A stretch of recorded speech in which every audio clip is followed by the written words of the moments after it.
Excuse me for making y'all wait tonight. I was just doing a little last minute promo. Let me make sure all my sound is right in the studio tonight.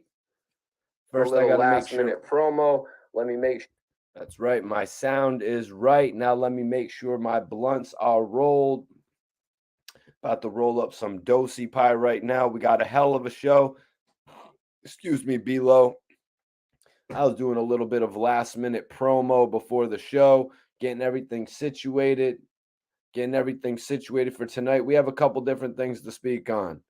We got a couple different things to speak on tonight. Young Thug sent out a message. That's right. Young Thug sent out a message from jail for the first time, you guys. Quite a message he had, a message for all of us watching, all of the Young Thug fans out there. What is good on this Monday night? What's popping with y'all? Savannah, Georgia on the tap in tonight. Okay. Much love to Savannah, Georgia. About to get some good Dosi-Pie twisted up for the show tonight.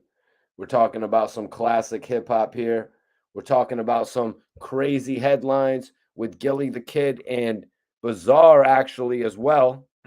We got to talk about that. Bizarre actually went on Math Hoffa's show, but I actually had Bizarre on my show not too long ago. You guys. So we're going to actually take a look at that tonight. Because Bizarre had quite a few things to say about Gilly the Kid. And the issue was, where did it all stem from? With Bizarre and Gilly the Kid? It stemmed from Gilly actually putting out his opinion on the $1 Million Worth of Game podcast, where he said that Bizarre was actually on the top list of worst rappers to ever, you know what I mean? What up, Truth Hurts TV? I appreciate you for tapping in. What up? Ooh, appreciate you for tapping in, my guy. B-Lo. Well, Bizarre actually went on Math Hoffa's podcast, My Expert Opinion, and he actually spoke on this issue with Gilly the Kid. What up with you, Randy Mack? I appreciate you for tapping in tonight. Much love.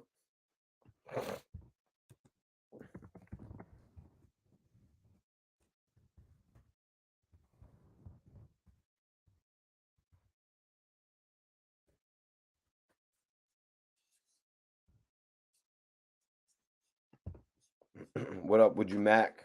What up, everybody in the chat? Appreciate y'all for tapping in on this live tonight. About to roll me up something, get right. About to roll up and get right, you heard? About to roll up and get right tonight.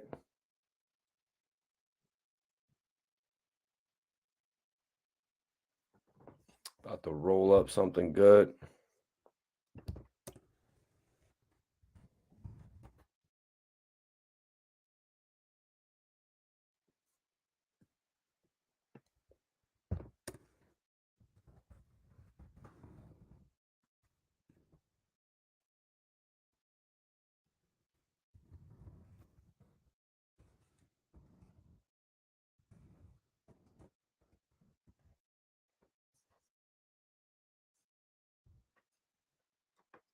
Springfield, Mass. What's up?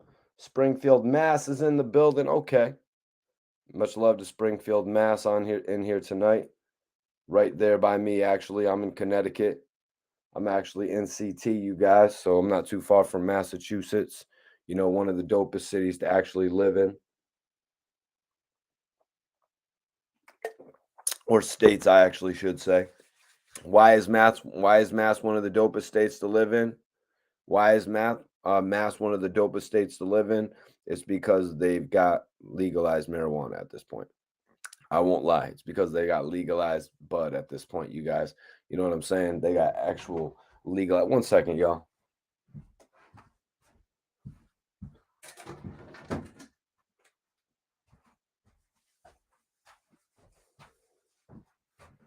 I think I need to chill out some rosé for tonight's stream, y'all. I think I need to put some rosé on chill for tonight's stream.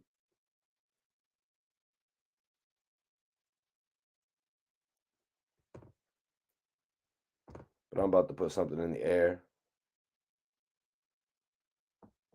I'm about to put something in the air tonight. Everybody go ahead and share this video. Everybody go ahead, hit that like button. Share this video. About to roll something up. Oh shit, there's my lighter. That's a blessing in disguise.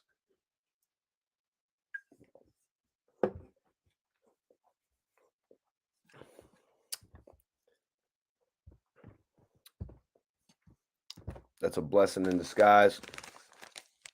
Miguel, we're going to get into all that tonight, man. You know, the game had quite a bit to say about 50 Cent not writing the documentary. We're going to get into all that tonight. We're actually going to get into the exclusive with Bizarre that I did tonight where he took shots at Gilly. You know what I'm saying? He actually took shots at Gilly, challenged Gilly to a battle.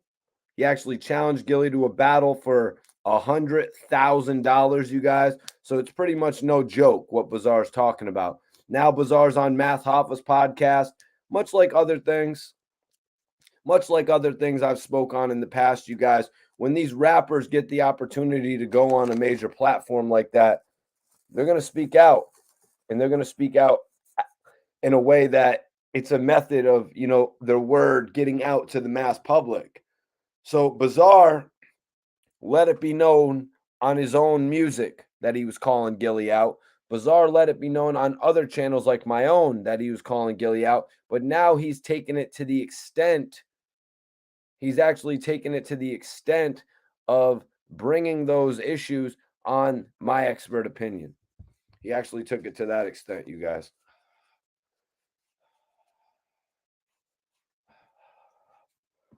I'm just getting something twisted up to start the show, you guys.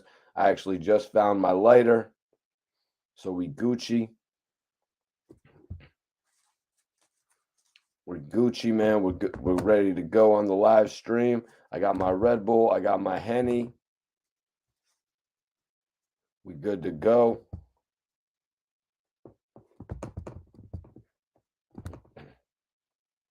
Just get this twisted up. Just get this shit twisted up for the live. Well, for my lungs.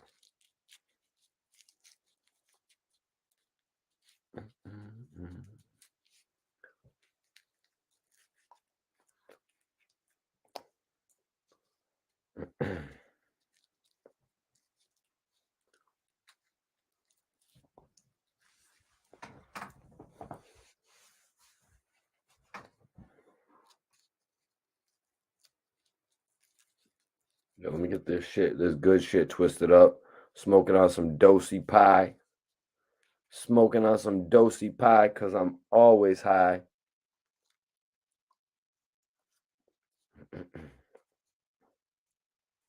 Smoking on that Dosi-Pie because I'm always high. Yeah. Yeah, Randy. And it's also difficult because of the fact that Bizarre has had so many different raps. You know what I mean? The fact that Bizarre has actually been on so many different kind of tracks. The fact that we know Bizarre can rap on so many different things.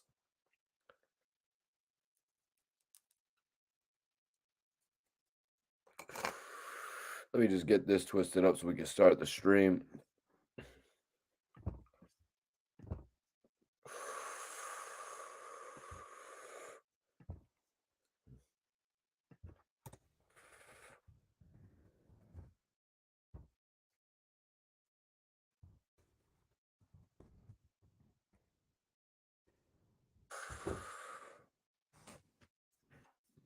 All right, let me get it.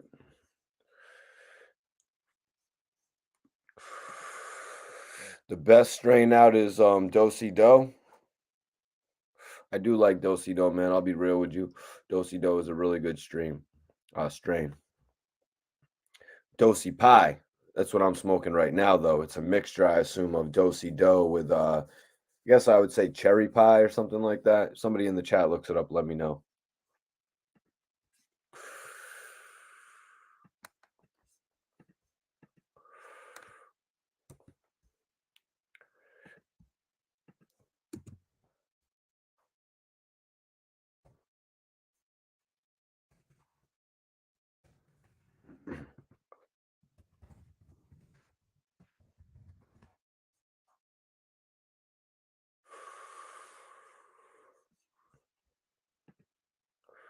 What up, real talk? So I did this interview with Bizarre, you guys. Let me bring it up.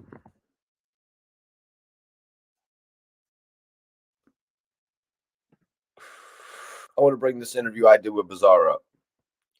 Yo, what's up, man? It's your boy Bizarre, and I want to give a shout out to my man Mikey T, the movie star. Detroit, bitch. We in this motherfucker. You know what I'm saying? You know what I'm saying? And what was the battle culture like back then in comparison to what it is today? I mean, it's become so popularized, you know what I mean? Yeah. Well, now they shit, back then it was just freestyle.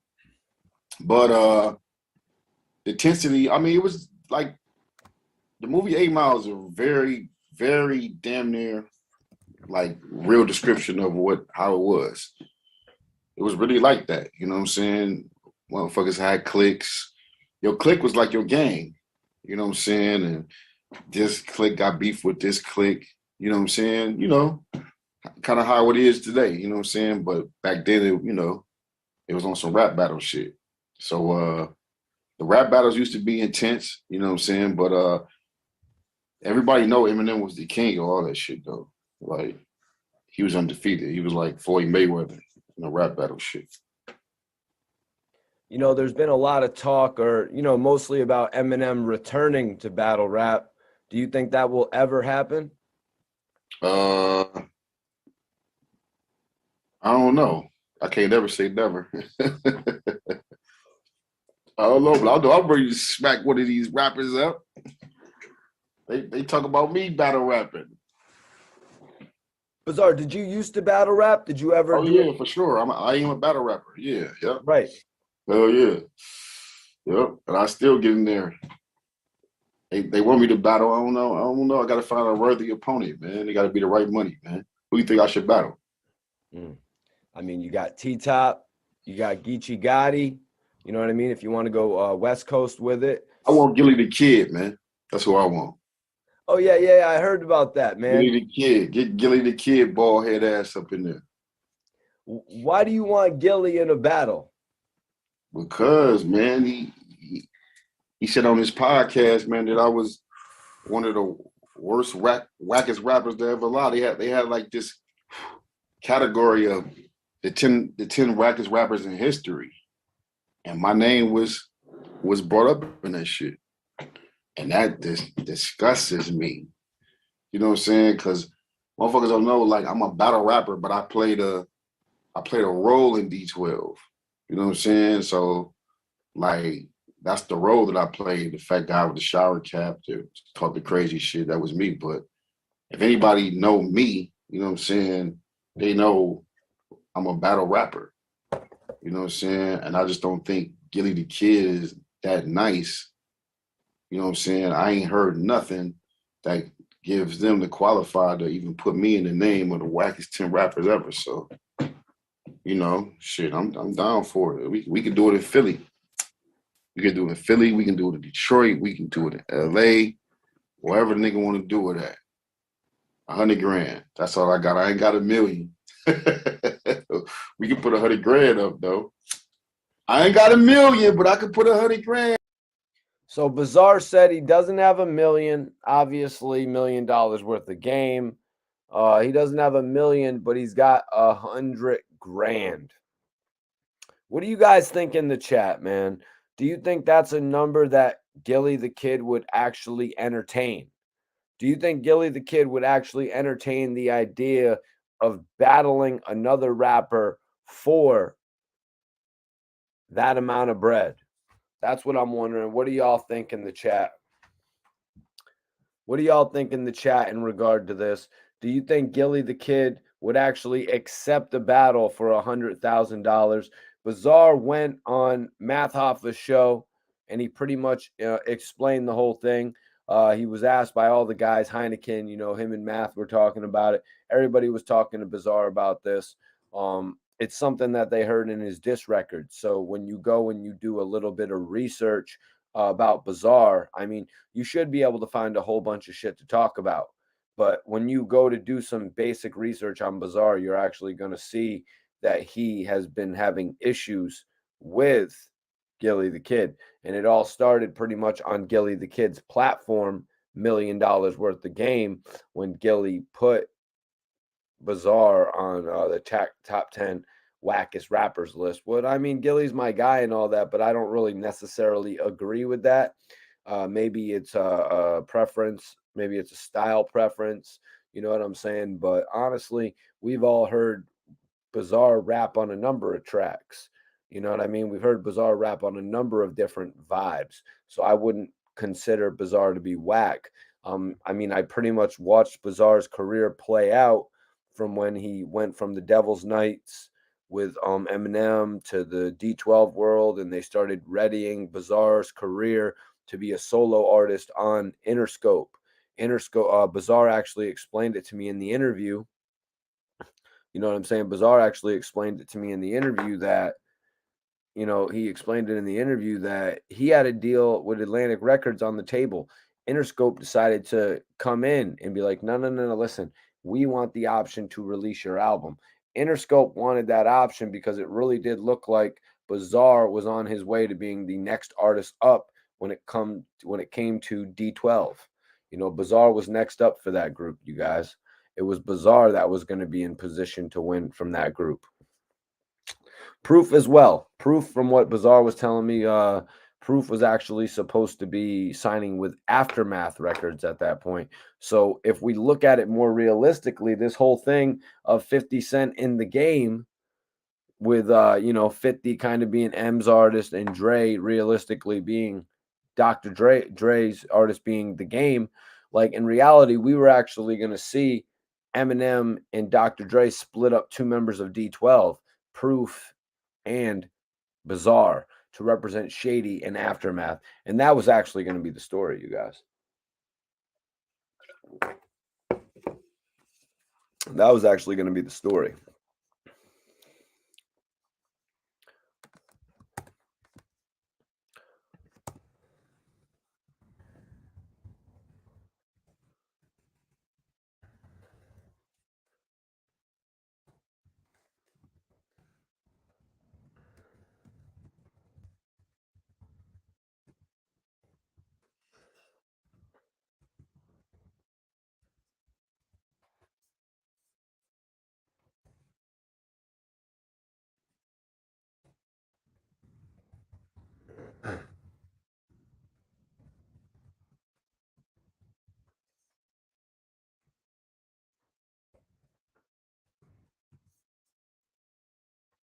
There we go. Mike G says Bizarre shouldn't battle anybody. One thing Bizarre said when he was on Math Hoffa's podcast, my expert opinion, was that I guess they were actually setting him up to battle Daylight. You know what I mean? So they had actually come to Bizarre in the past and said, yo, Bizarre, we want you to actually battle Daylight. Bizarre, I don't think was really ready at that point. I think Bizarre might be a little bit more comfortable actually battling somebody from the industry, which there's nothing wrong with.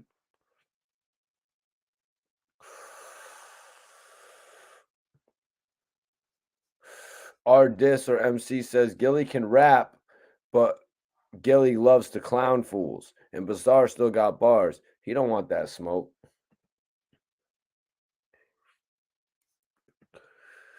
Jay Farrell says Bizarre would go on URL and get his biscuit burnt, just like Cassidy did. I don't really agree with Cassidy getting burnt on there, bro. I don't really agree with that. I think Cassidy did his thing. Bizarre is nice in a battle. Don't sleep on him. So let me bring it back up here. Gilly the Kid, bald head ass up in there. Listen to this. I mean, you got T-Top, you got Geechee Gotti. You know what I mean? If you want to go West Coast with it. I want Gilly the Kid, man. That's who I want. Oh, yeah. I heard about that, man. Gilly the Kid. Get Gilly the Kid, bald head ass up in there. Why do you want Gilly in a battle? Because, man, he said on his podcast, man, that I was one of the worst wackest rappers there ever lived. They had like this category of the 10 wackest rappers in history. The 10 wackest rappers in history. The 10 wackest rappers in history. He's saying, you guys. Bizarre, an artist who's actually been on more than two. He's been on more than two. He's been on albums that have gone diamond. Bizarre has been on albums that have gone diamond, literally, you guys. He's been a part of 2 very successful group albums as well. So to just bunch Bizarre into the category of the worst rappers of all time, it really doesn't make that much sense. It really doesn't make that much sense.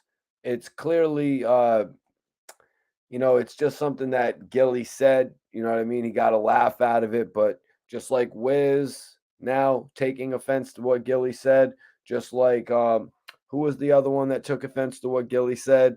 We just had another person take offense to what Gilly said. Bizarre is actually taking offense to what Gilly said as well. Mike G says, I agree with Gilly.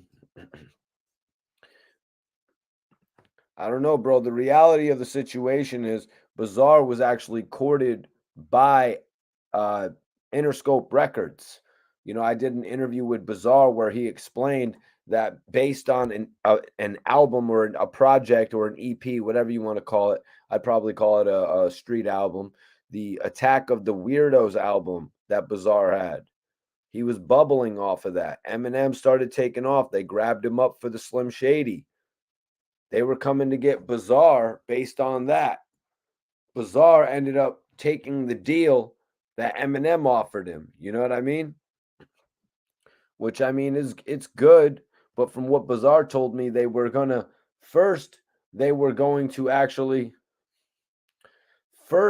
should have actually just said,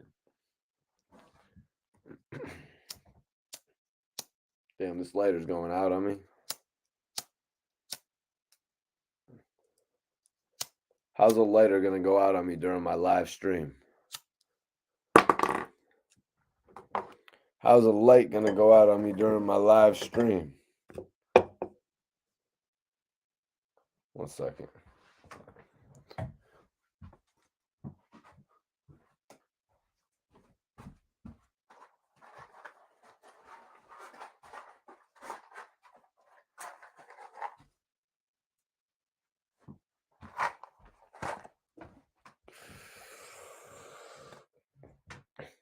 Smoking on that good.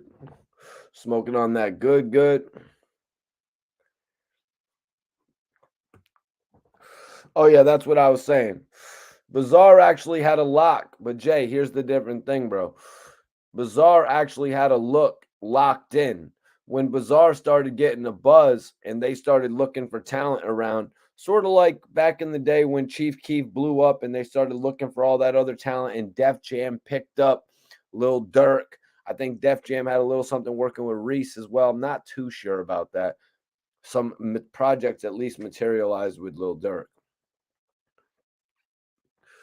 So when Eminem made all that noise, they were trying to grab that vibe. So Bizarre got an offer from Atlantic Records. Bizarre explained this in my interview. He actually got an offer from Atlantic Records, you guys, and Bizarre turned it down in favor of actually working with Eminem, D12. Very good move.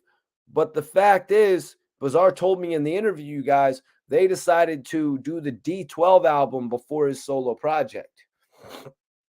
In a perfect world, Proof would have been signed to Proof would have been signed to Aftermath, and Bizarre would have been signed to Shady, just like 50 and Game.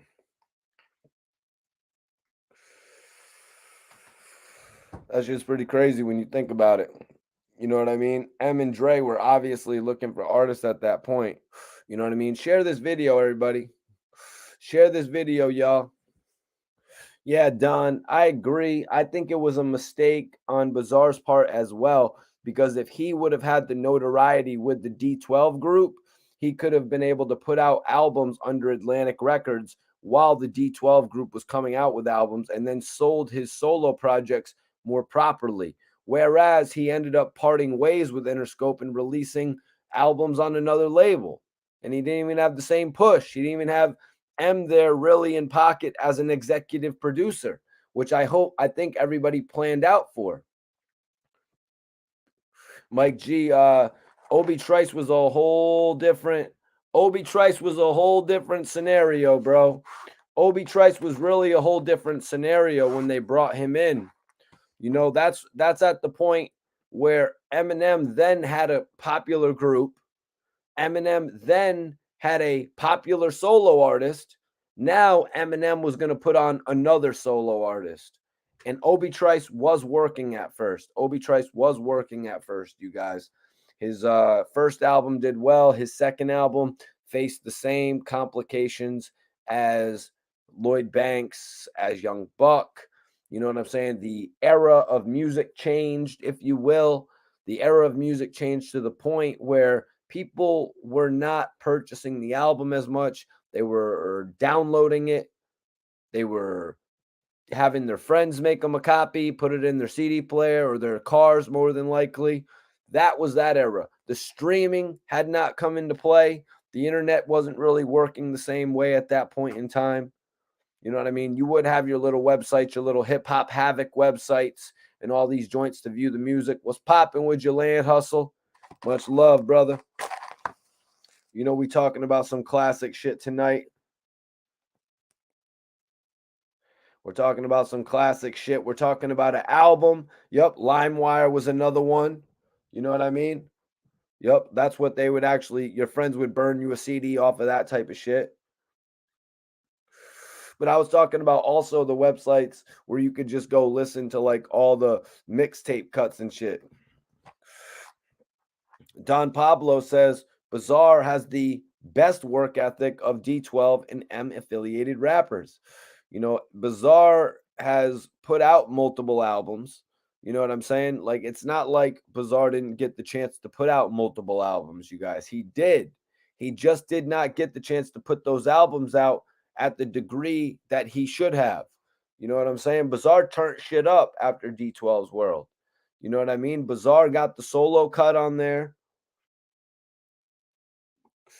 And I actually talked with Bizarre about this. Let's see what Bizarre had to say, though. And my name, yeah.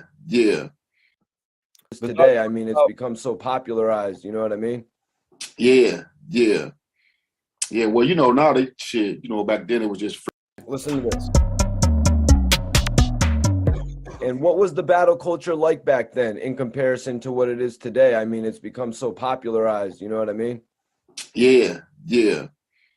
Well, you know, now they shit, you know, back then it was just freestyle.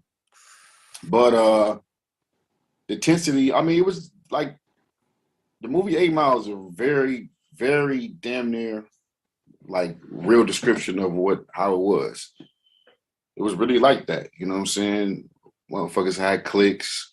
Your clique was like your gang, you know what I'm saying? And this clique got beef with this clique, you know what I'm saying? You know, kind of how it is today, you know what I'm saying? But back then, you know, it was on some rap battle shit. So the rap battles used to be intense, you know what I'm saying? But everybody know Eminem was the king of all that shit, though. Like, he was undefeated. He was like Floyd Mayweather in the rap battle shit. You know, there's been a lot of talk, or, you know, mostly about Eminem returning to battle rap. Do you think that will ever happen? I don't know. I can't never say never. I don't know, but I'll bring you smack one of these rappers up. They talk about me battle rapping. Bizarre, did you used to battle rap? Did you ever do it? For sure. I am a battle rapper. Yeah. Right. Oh, yeah. Yep. And I still get in there. They want me to battle. I don't know. I don't know. I got to find a worthy opponent, man. They got to be the right money, man. Who you think I should battle? I mean, you got T-Top. He set me up. He set me up right here, you guys. Bizarre straight up set me up.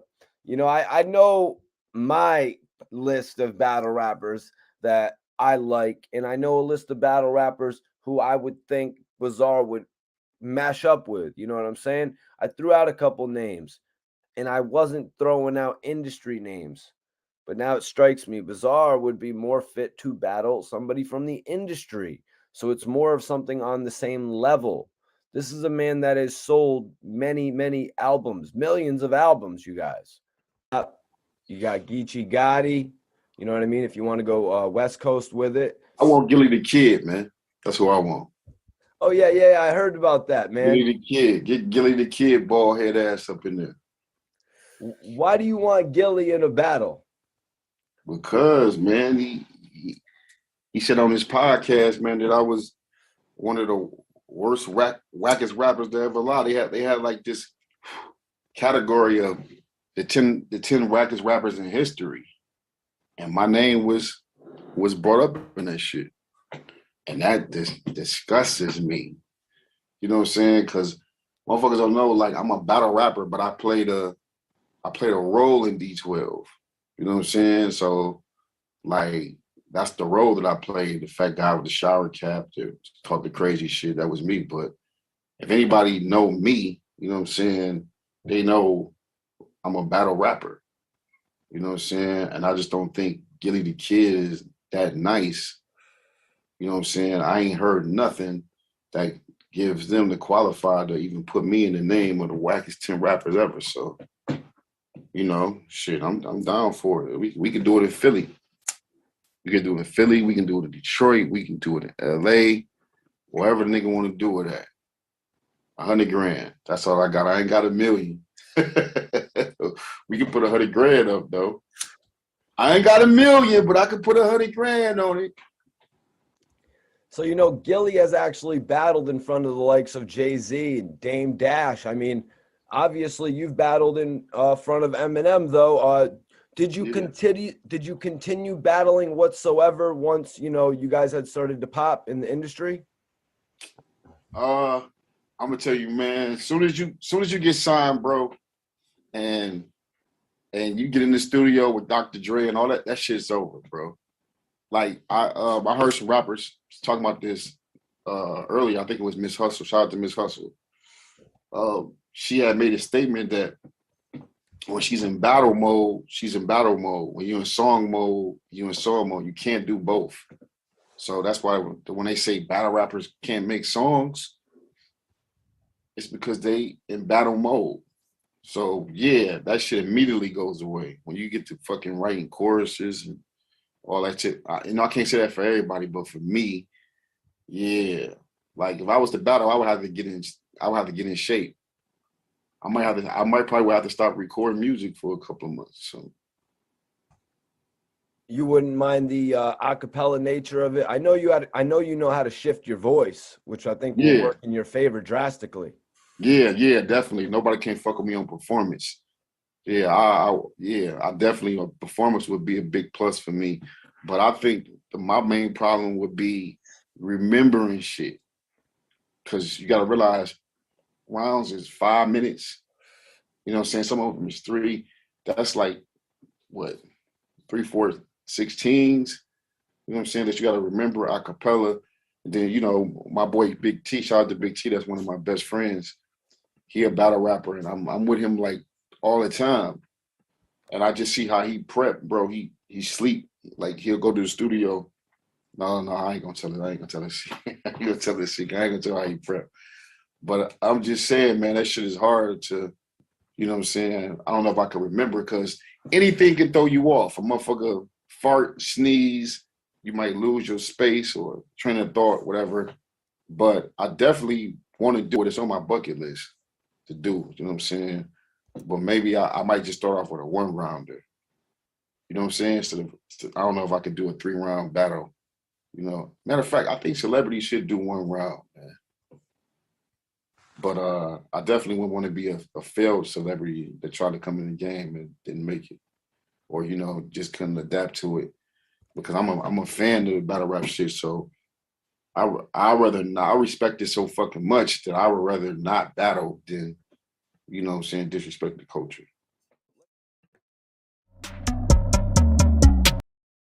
Yes, sir. Yes, sir. 50 hands down. What are you talking about, Land Hustle, brother? Seka said Gilly would get him. Oh, okay. You're talking about the poll. Yep. 50 Cent, D12, Obie Trice, Stat Quo. Damn. D12 has 0%. 50 has all the votes. 50 has all the votes. I mean, that's pretty understandable though. That's pretty understandable though, honestly, because 50 was actually Eminem's biggest artist.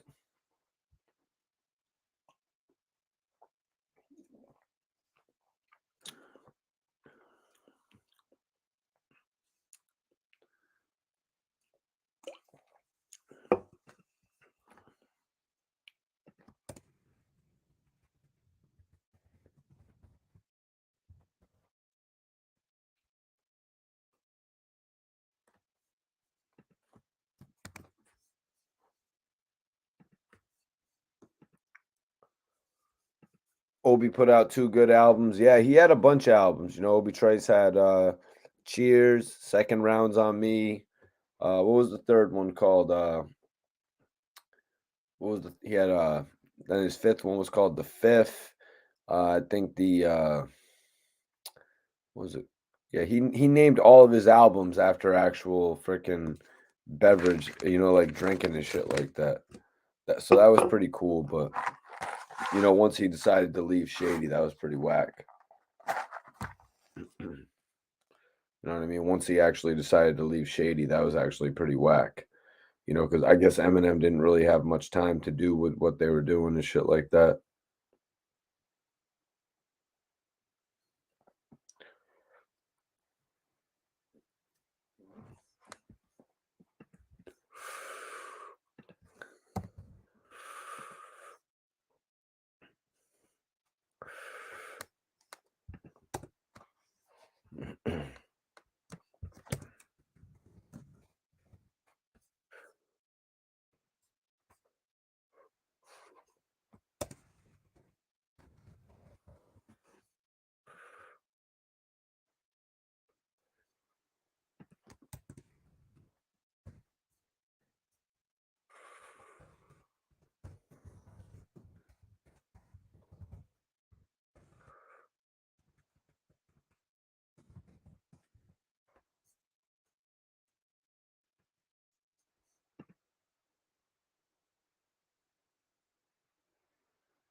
Obie was ready, but he wasn't ready. The singles that they gave him, Eminem gave him a couple good singles. If we look back to the setup with Nate Dogg, and we look to his second album single, Snitch, with Akon. From what I heard, it cost quite a bit to actually get you know what I mean? It cost quite a bit, you guys, to actually get an Akon hook cleared.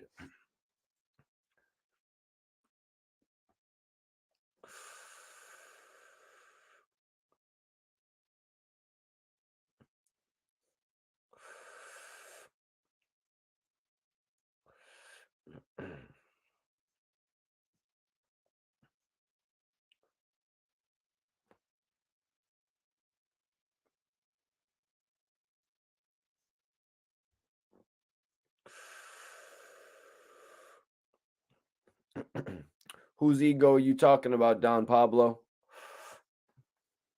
Whose ego are you talking about, bro? So I can expand on that a little bit more.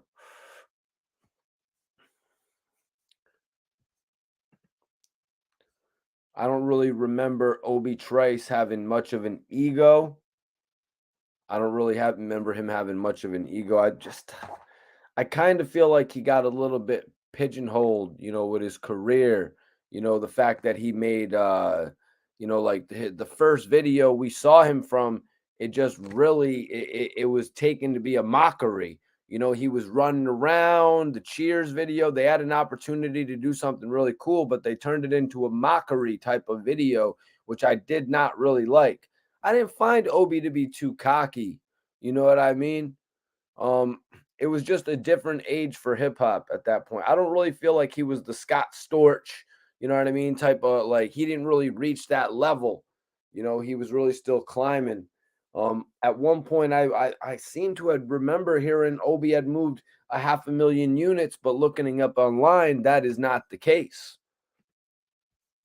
So let's see. I believe it was more in the range of 2.5, not 2.5 million, 2.5.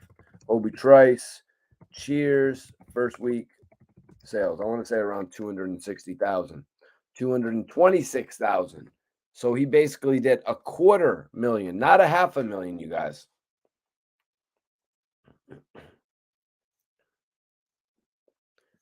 He didn't go in drive mode. Which single did you guys like from him better? Did you like Snitch or did you like what was it called with Obie? What was it called with Nate Dogg? The Setup. The Setup, Snitch, two great singles, but also I just kind of feel like they I feel like the Setup was overshadowed, but also he sold some records based on the fact that they did that whole loop with the loop for the Eminem single Without Me for the Eminem third album. Eminem kind of set up for Obie Trice, just like 50 Cent had set up for Tony Yayo on the So Seductive record. Yeah, the setup was fire. Cry Now was also dope. I agree with you. I think he had another song called Lady, Hey Lady, Pistol, Pistol. He had a lot of good music. You know, he was a good rapper. He just did not have the hooks down like that. That's why they had to bring in the likes of Nate Dogg on the setup. You know what I mean? That's why they had to bring Nate Dogg in on the setup, you guys. Played by G. Would you want to tap in and holler at me though, man?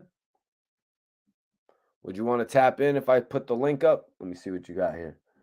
I'm not seeing any videography work from you with the guys Young Thug and Thugger on there on YouTube or anything like that, bro. Yeah, rest in peace to Nate Dogg, man. Classic. Classic right there, man. The setup beat was fire. Who produced that shit, man? I don't want to just go off the rip and say Dre. You know what I mean? I'm about to tell y'all who produced that. It's one of a kind. Let's see. So he had Lady. Don't Come Down was also awesome. Now the setup was it was produced by Dr. Dre. They really pulled out the heavy hitters. Oh, what's your name? Played by G. What's your videographer name, man? Appreciate you for tapping in, G's. Well, tonight we're actually talking about some old shit, you guys. Tonight we're actually talking about the game. We're talking about the documentary. You know, information that we all pretty much feel like we have locked up in our head, information that we kind of feel like we should know, information that has been fed to us over the years about 50 Cent writing all the major singles, 50 allegedly writing all the major singles from the albums. Game has actually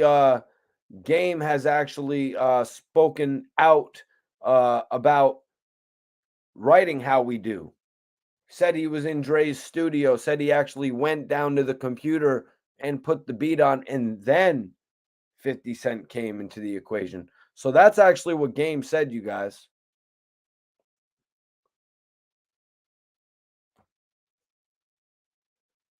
Oh.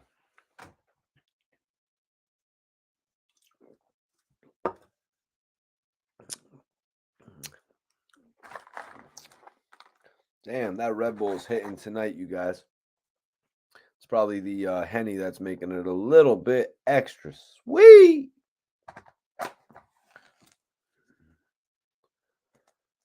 This is definitely a special stream for all of y'all tuning in tonight. Private conversations, man. Private conversation podcast. You know what I'm saying? Private conversation podcast. Get the F out.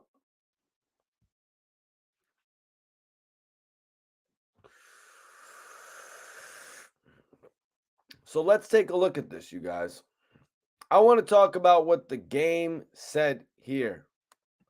I don't want to get into young stoner life just yet. Stoner! Young stoner life. It just doesn't really sound as good as young slime life. I'm going to be real. But anyways, let's get into this whole thing with the game. So the game said the story is that 50 came in and wrote the documentary. Well, we all know that's not true because I have more classic albums than him. Because I have more classic albums than him.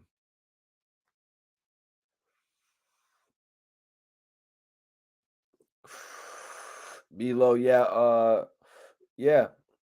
Stat Quo was next up. Statlanta. Now, Bobby Creek, we only really got to hear a little bit from him on the Re-Up album. We really only got to hear a little bit from him on the Re-Up album. They actually released a couple things on website.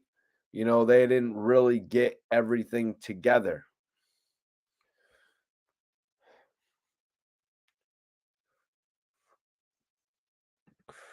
Well, the game's new album is coming out. The game's new album is coming out, you guys.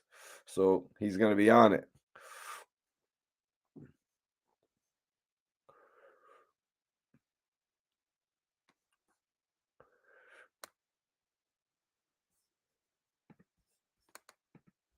Oh, let me see. Hold on one second. Let me see this real quick.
Excuse me, you guys, my bad.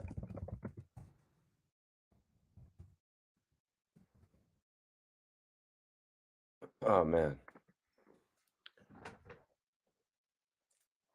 It is a, he said, yeah. Ooh, Marmar, that's a good point. That is a good point right there, man.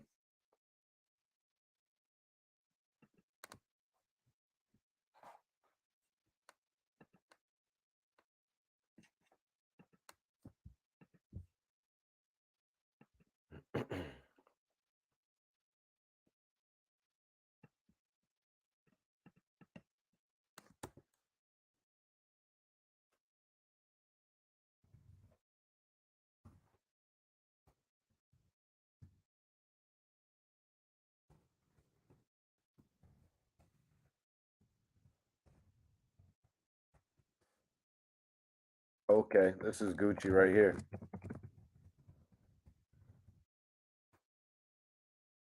That's Gucci.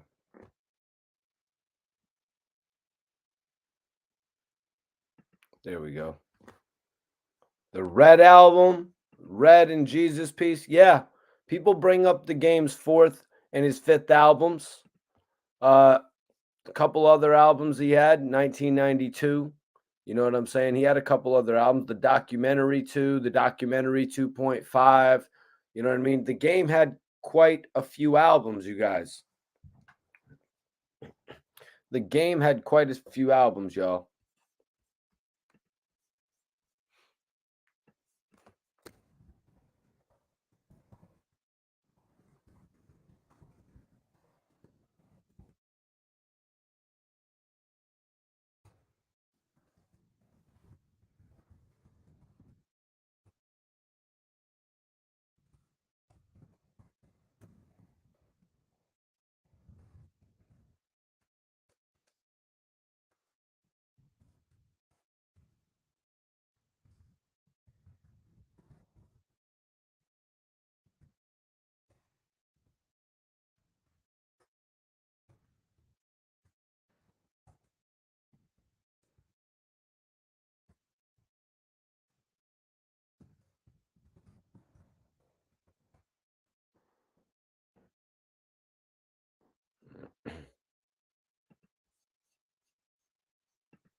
I guess Rez is bringing up one of the Game's more recent records. All right, hold on. Nightman, are you talking about I don't get what you're talking about right here, bro. Are you talking about Dreams? You talking about Dreams, bro? Most of his songs have features, but Games were dolo. Let me see what Game said here, you guys. So the Game says the story is that 50 Cent came in and wrote the documentary. Well, we know that's not true because I have more classic albums than him. It's pretty it's a fact. 50 had Get Rich or Die Trying. We all know the magnitude of the album. The album was dope. That time in hip hop, he was a force. Then he had the second one. The second one, that was the Massacre or something. And that was a pretty decent album.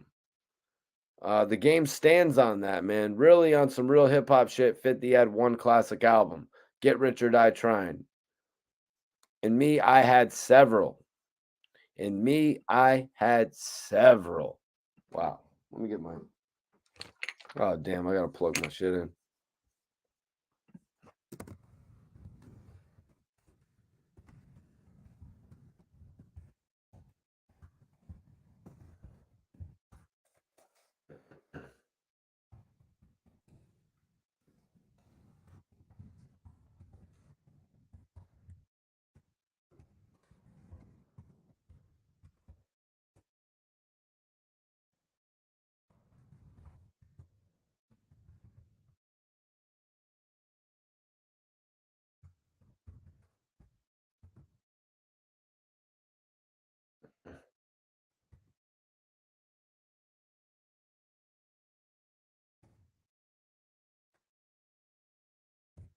I got to get my charge, you guys. Excuse me. I got to get my.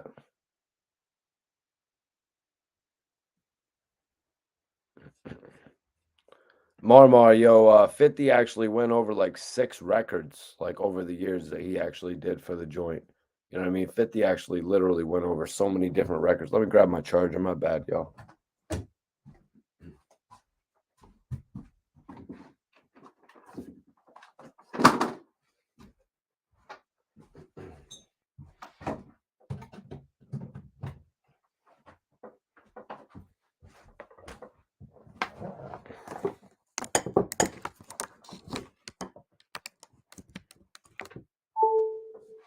Yeah, the Massacre was a dope ass album. I really don't know why he's discrediting the Massacre. I also don't know why the Game is kind of acting like he doesn't know the name of the Massacre. It really doesn't make sense to me. You know what I mean? That shit really doesn't make sense to me. He's acting like he doesn't know the name of it. Is he saying that because of the fact that the album was going to be called the St. Valentine's Day Massacre? This is pretty much the album that 50 was working on when he signed the Game. You know what I'm saying? This is pretty much the album that 50 was working on when he signed the Game at that point, you guys. I agree. The Massacre was fire. The Massacre was probably was the Massacre better than the documentary? I'm going to ask the chat. We're going to do a poll on that because we all know Get Rich or Die Trying was better than the documentary. We all know Get Rich or Die Trying was better than The Doctor's Advocate. We all know Get Rich or Die Trying was better than LAX. Get Rich or Die Trying was better than Jesus Piece and the Red album put together.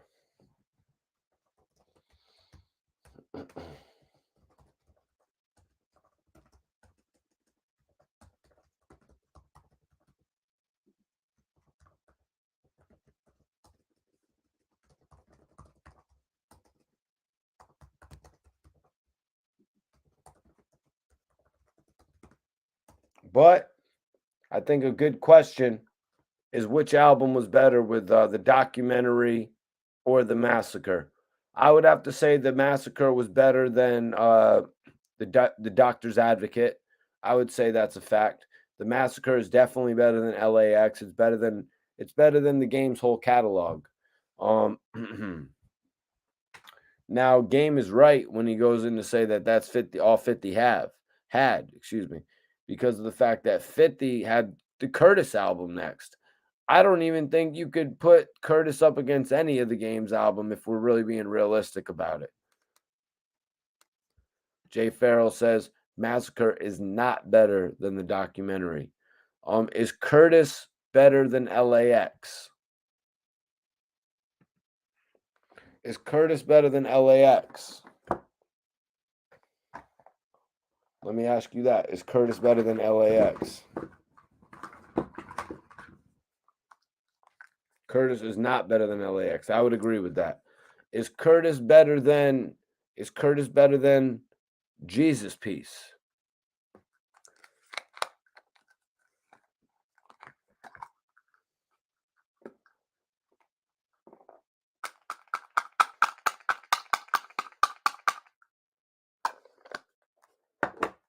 Curtis is fire. Curtis is fire.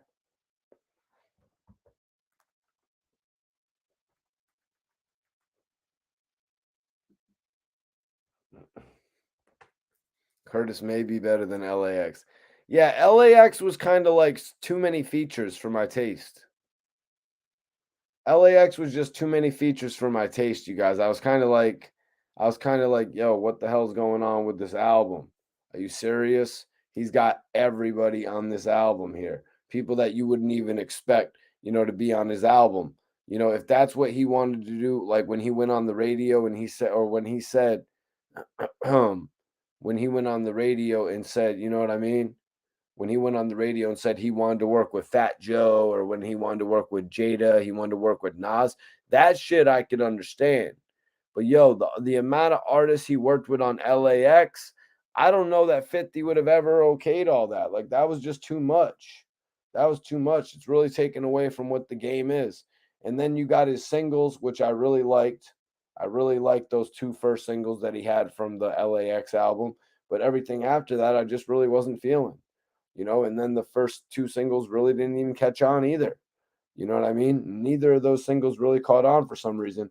And one of them actually featured Keisha Cole. So maybe that was kind of like, maybe he took like the,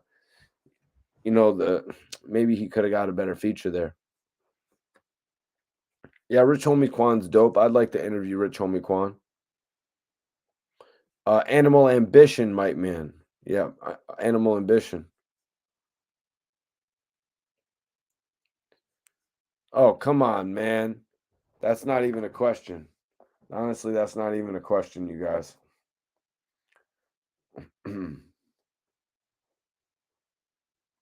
That is not even a question. 50 Cent Power of the Dollar versus LAX. Come on. Power of the Dollar is 50 Cent's best album, in my opinion. You know what I mean? That's my opinion, though. You know what I mean? I really loved that 50 Cent album. I think 50's albums are in order of release, except reverse, put Curtis at the end. You probably would go 50's best albums would probably be, in my opinion, it would probably be, and if we're going to put Guess Who's Back in there, it would probably go 50's best albums would probably go Power of the Dollar, Get Rich or Die Trying, The Massacre, Before I Self-Destruct. Oh, no, excuse me. Sorry, guys, because we're adding Guess Who's Back. So it would just be Power of the Dollar, Get Rich or Die Trying, The Massacre, Guess Who's Back, Before I Self-Destruct, Animal Ambition, and then Curtis.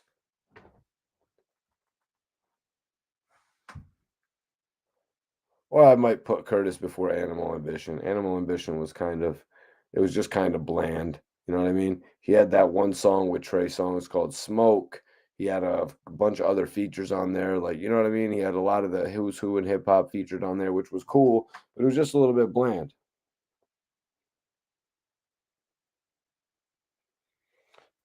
Beg for Mercy is easily, in my opinion, the best group album ever. They should have been able to follow up on that classically.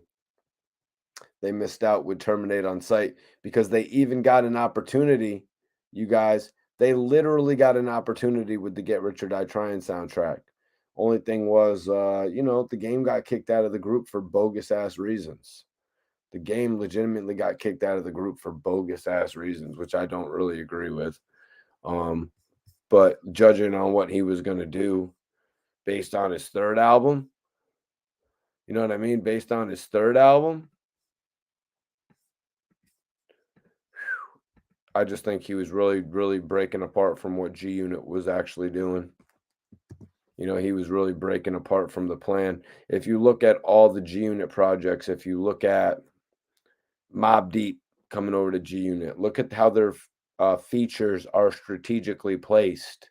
You know, 50 Cent was doing the same thing for the game. Why do you think freaking Yayo was placed on Running? You know what I'm saying? Why do you think they went out and got the Eminem feature? Okay, we understand.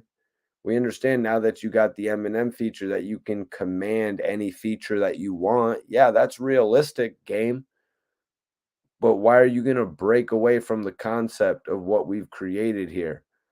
You know, we're going to do 4 or 5 albums together, and then you can branch off and you can go and sign whatever deal you want. You play ball, which he didn't do. He should have created those 4 or 5 albums, whatever he signed up to do with Dr. Dre and Eminem, or excuse me, not Eminem, Dr. Dre and Jimmy Iovine and 50 Cent, who they included in the deal. You know what I'm saying? Whatever albums you agreed to sign on and do with them, you should have done those. And then you could have moved on to another major. You could have worked with 50 on the side. You could have worked with Jada. You could have worked with Joe. You could have worked with Nas while maintaining all of your relationships and got to the next part of your career. That is what the game could have done. But the game was just so eager to cut in front of the line and start spitting on the TMZ cameras like he's Tupac or something. You know what I'm saying? He was just so damn eager to start doing that, to be number one. You know what I'm saying? He came, he got his name, and he wanted to go back. You know what I mean? He wanted to go back to the West Coast, when in reality, he needed to go throughout the whole United States to keep your name, to keep your buzz going everywhere. The game basically turned his back on everything that, half of what he had. Maybe he still does got the buzz over there in the West Coast, but he gave up everything over here. Because a lot of people were like, damn, and Game said it himself. A lot of people thought the game had the New York, the East Coast sound and flow based on some of the production he was rapping on. I would base that on the fact that Dre and 50 were putting their heads together.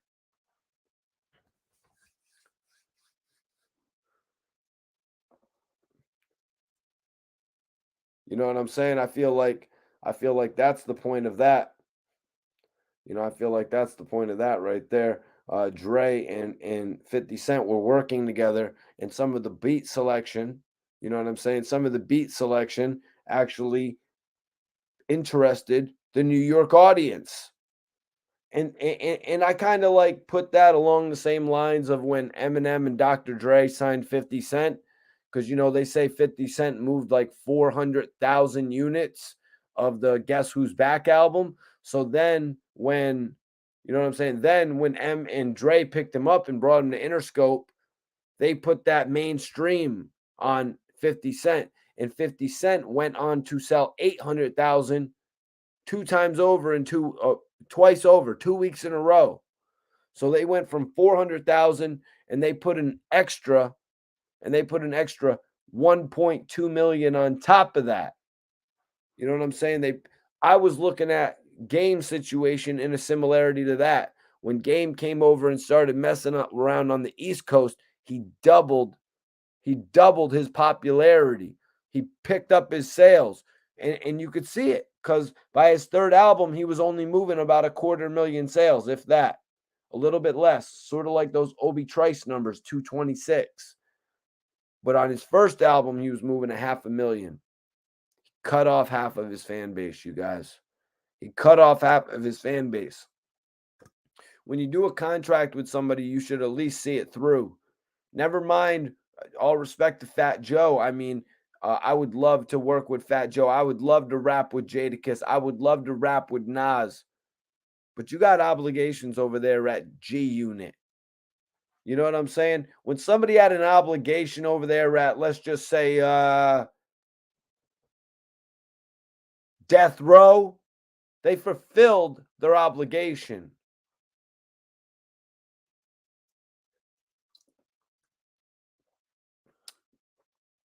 Bro, let's talk about that. Let's talk about it. Let's talk about that shit, Shaq. Let's talk about that shit because this is one thing 50 actually said in an interview. This is something 50 actually spoke on in an interview, you guys. In an interview he did it many times over, but an interview I read from 50 when he was in the United Kingdom. He actually spoke on writing the majority of the Game's album. And like I said, how is the Game not going to remember the document or the Massacre's name? It's literally the album. It's literally the album that 50 was recording while he was helping you. How are you not going to remember that album title? Makes absolutely no sense. Now let's dig a little bit further back. All right, so 50's album, first album, it's called The Documentary, right? Pretty good title. Pretty cool title. No, excuse me. Sorry. I just killed my punchline. 50's debut album is called Get Rich or Die Trying. Imagine if his second album was actually called The Documentary. An inside look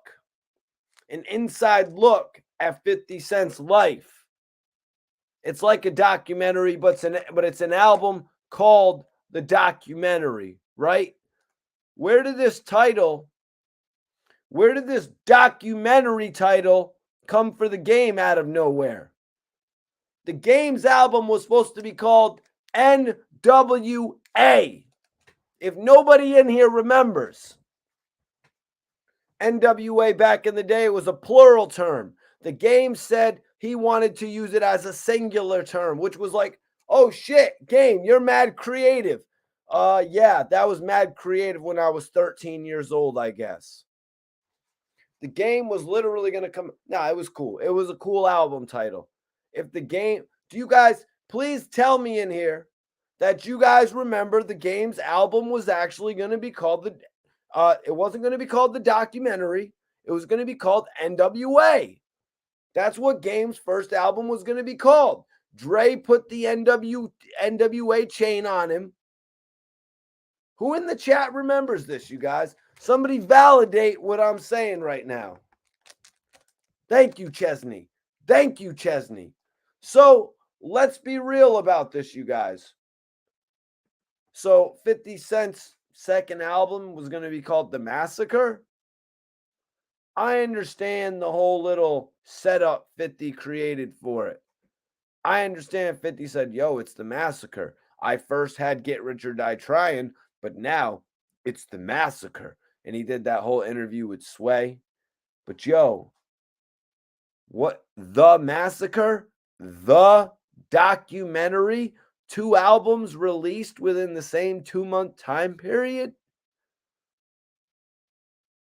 Are you kidding me right now? What if 50's second album was actually supposed to be called the documentary, you guys? Why was 50 writing about on the documentary? Why was 50 writing his story on there rather than just giving the feature? When 50 rapped with The Game on Hate It or Love It, he said, I grew up watching my mama kiss a girl. That's what 50 wrote about. He wrote about emotions that were true to him. I would not doubt that Hate It or Love It was supposed to be on 50 Cent's second album. I've always felt, you guys, I've always felt like 50 Cent went pop too quick. This whole thing, what The Game is talking about, 50 only really has 2 albums. Yeah, I think the reason 50 only really has 2 albums is because of the fact that he gave you his second album. 50 even said that he wrote Higher, for crying out loud, and Higher sucked. He even wrote your songs that sucked. Come on, man. He should have gave Higher to 40 Glock.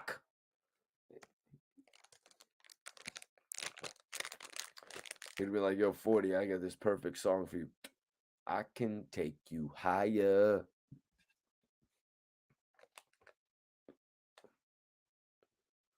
Whoa.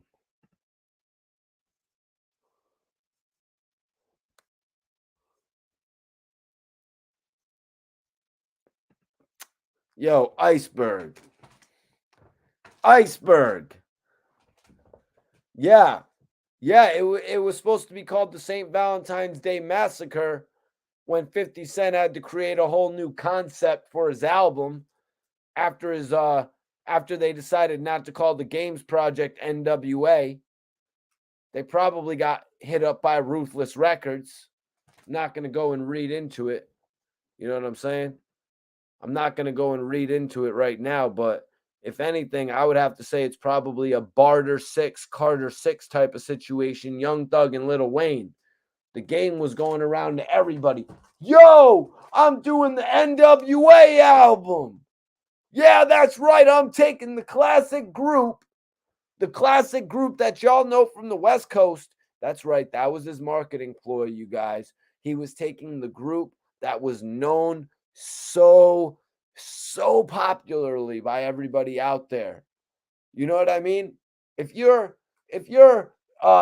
amongst the NWA, Dre, Easy, Ice Cube, Ren, if you're Yella, if you're amongst the NWA, you've got to be at least real hip hop. And we all know what The Game was doing back in the day. The Game was running around with JT the Bigger Figure. The Game was running around with everybody that he could have back then. The Game wants to talk about the Super Bowl. Who should have been at the Super Bowl? Talking about who should have been there, who shouldn't have been there. Talking about it was a Dr. Dre, Jay-Z call. All that type of jazz. Man, I don't get why he's still thinking about the Super Bowl. We are legitimately in the halfway point of the year. The Super Bowl takes place right after the start of the year. You know what I mean? And The Game is legitimately still thinking about something that happened like months ago, you guys. This is something that happened months ago. This is something that is etched in history. But the dude keeps having a change of heart. You know what I mean? Dude keeps on having a change of heart about it. It's etched in history. Your change of heart isn't really going to do anything to determine what happens here. It's already been done. It's like the person that calls you after the fact and says, hey, why didn't you invite me there? You know what I mean? It's like you're calling me 2 days later. You're bitching about it on the internet a month and a half later that we didn't invite you there. You're bitching about it to Snoop Dogg. Hold on, Game. Let me get this right. So you hit Snoop Dogg. You hit my bro Snoop, who I literally introduced you to, and I told you to go rap for him. and you hit him up bitching about me not bringing you to the Super Bowl. Man, you got all that time in your day. Shouldn't you be coming up with your next ploy to release the documentary 3? Nah, Dre, it's called Drillmatic.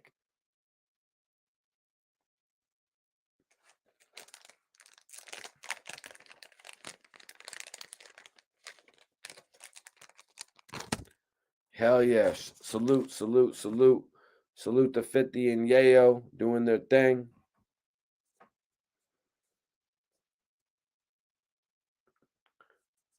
Watch, y'all. When I get this money, I'm going to sign Tony Yayo away from 50 Cent. When I get this money, y'all, I'm going to sign Tony Yayo away from 50 Cent. And be like, yo, Yayo. I'm going to say it just like 50 do it. Yayo. Let's go get this bag. Mikey T's tax write-off. Yo, you was going to be called. You already did a whole lot of marketing. I think you even mentioned that on MTV, yay. I'd say that. I think you even mentioned that shit on MTV, bro. You know what I'm saying? I think you even mentioned that shit on MTV, bro. Let's get it, yay. So me and Yayo, it's going to be Mikey T's tax write-off. We'll just do that as a mixtape, though, Yayo. Don't get that shit twisted. You know, you don't gotta call your album that. You don't gotta call your album that, yay. That we'll just do the mixtape as that. We'll get the buzz going. We'll get the buzz going on with that. Let's go, Havoc. Let's go. Let's do it, man. We're doing the Tony Yayo, the new album. I know Yayo's got the weed shit lined up. Shout out to my boy Trigger Ock. He's actually got his new album, Trigonometry, coming out pretty soon. His new album, Trigonometry, that's going to be a movie.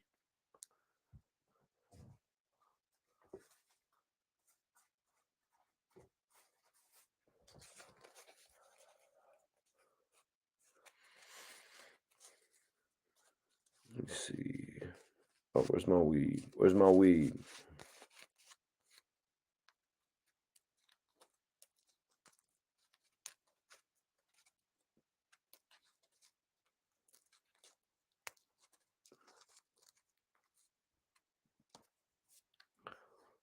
Lady Legend says, sign me as a co-host. Screw that. Yo, when I get this deal, Lady Legend, I'll holla at you. Gangsta News TV. What is up with Gangsta News TV? What's popping over there? Yeah, below. Yeah. JT. Well, nah. JT the Bigger Figure was not the first time that I heard about the game. Because the first time I heard about JT the Bigger Figure and the game was actually when the game put out his album, the Doctor's Advocate, the documentary. And what JT the Bigger Figure did was he actually put out the Untold Story album from the game at the same time. So legitimately, you guys, when I went to go buy the documentary in the stores, I saw a secondary album from the game called Untold Story. Looked at the back, I saw it had about 18 cuts on it. I'm like, okay, this seems like it could be the real deal. Part of me is remembering how 50 Cent also had an album before Get Rich or Die Trying that was actually arguably better, in my opinion. Talking about Power of the Dollar.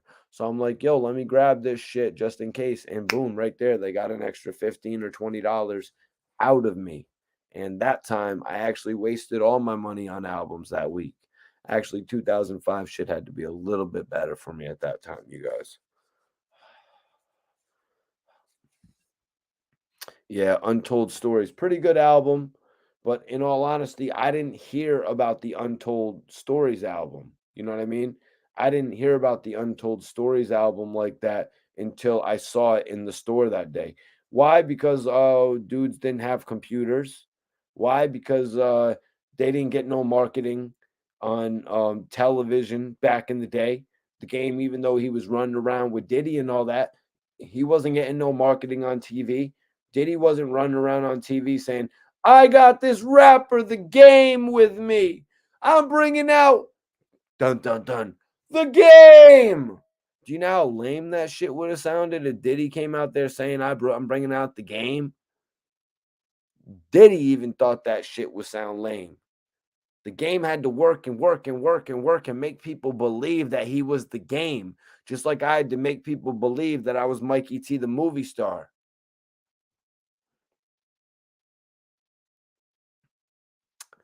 Yeah, West Side Story is one of the best songs from the game. Take that, take that, take that, take that. I love that song, West Side Stories. West Side Story. You know what I mean? Yo, Mr. Nut, Game says he was really running around with Diddy popping mad bottles and shit like that, you know. And I do believe what was West Side Story, bro? And I do actually believe that he had tried to get a deal with Murder Inc. as well. Is that accurate? I do remember hearing a little bit about his relationship with Irv Gotti.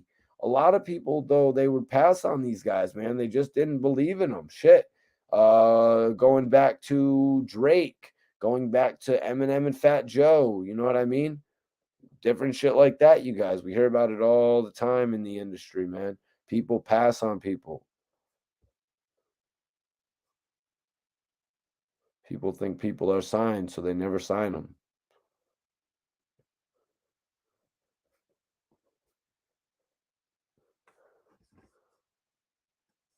But what was West Side Story?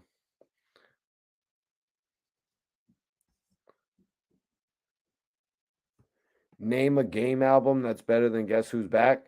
That's not really hard to name, Nut, because Guess Who's Back was actually it was actually some freestyles on there where game songs are gonna get ranked higher than 50's freestyles. You know what I mean? The songs are gonna get ranked higher than the freestyles. Some of the other songs just if I'm ranking Guess Who's Back against 50's other albums, it's easier. But the Doctor's Advocate is better than Guess Who's Back. You know what I'm saying? In my opinion. In my opinion, the Doctor's Advocate is better than Guess Who's Back. LAX would be a debatable. Any other game album would be a debatable.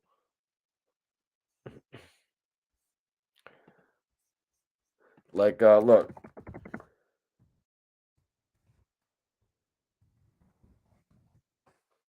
Like, look.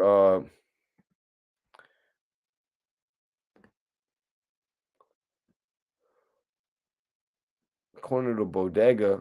It's like Get Out the Club. Get Out the Club by 50 Cent. Like, there's a lot of game songs that are better than Get Out the Club by 50 Cent. You know what I'm saying?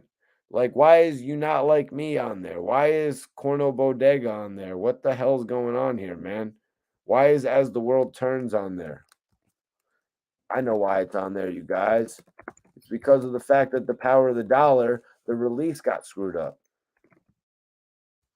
But I'm just saying, it's a lot of albums that were actually on the freaking on the other album, on the Power of the Dollar album. You know what I'm saying? That's why I'm just gonna say that straight up. Like I'm not just gonna come on here and keep it anything but 10 times 100. That's what they be saying, right?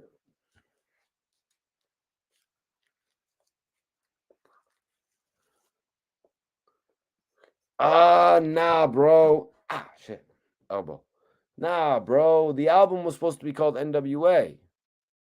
The album was supposed to be called NWA. There was a whole lot of marketing going on behind the Game's album. And I'll be real, that's when the Game's album wasn't working.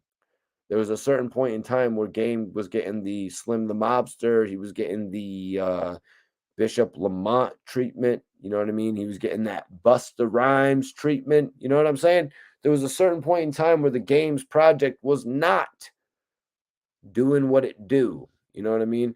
The Game shit was not out there like that. Before 50's features with Game, 50 Game wasn't getting no damn features like he ended up getting.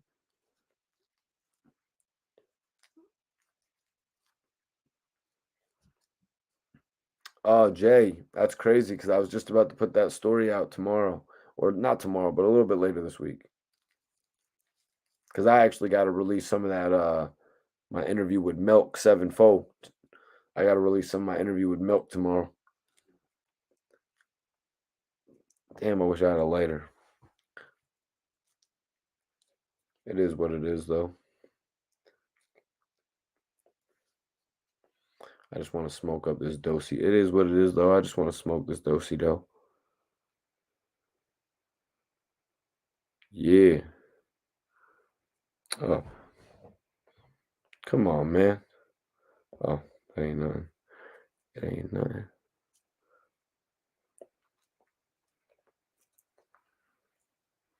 Hey, bro.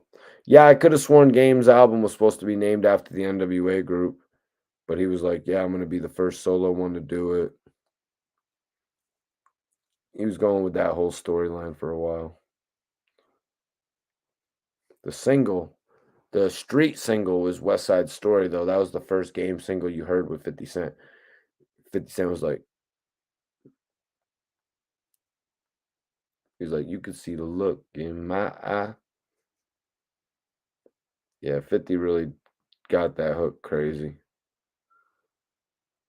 And then I guess 50 was also doing the hook on Special, but they decided to change it. Why doesn't he just do a whole 50 Cent diss album? Nut. If he just did a 50 Cent diss album, sort of like how Ja Rule did, would just nobody mess with it?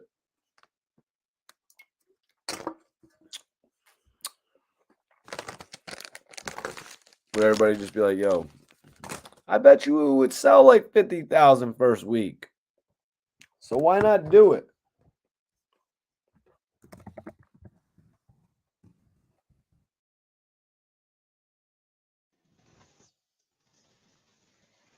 I want to ask.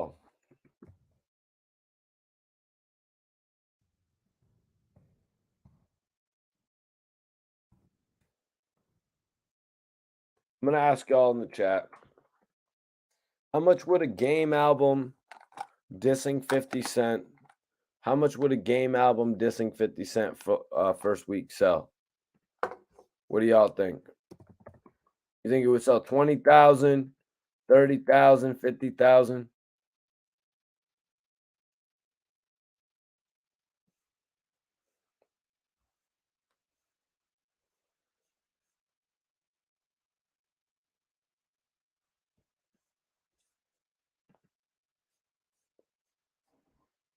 $2,500.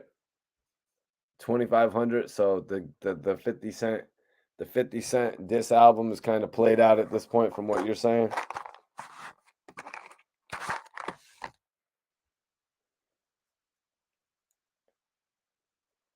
It's kind of played out at this point from what you're saying.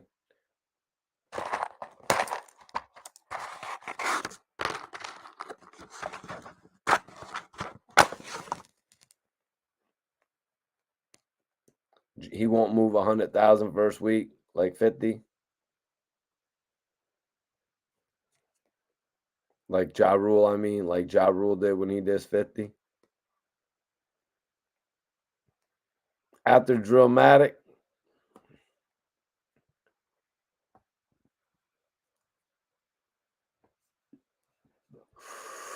20 to 30,000.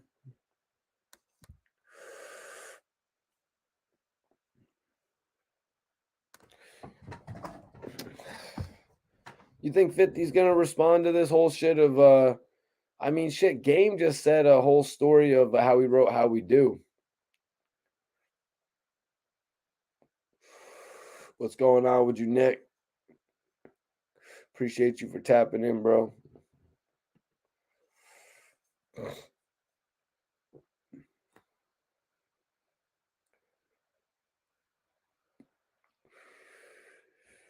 Fifth ain't gonna give him any more.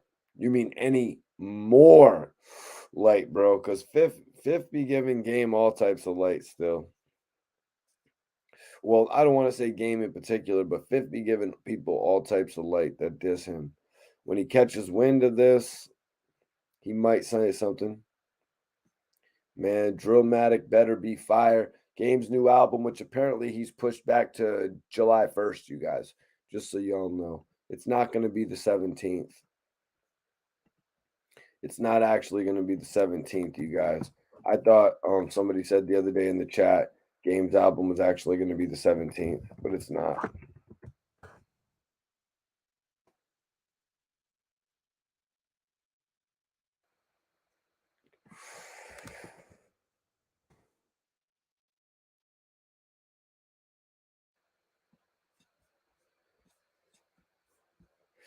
That's crazy. That would have been a good showdown. That would have been a really good showdown right there.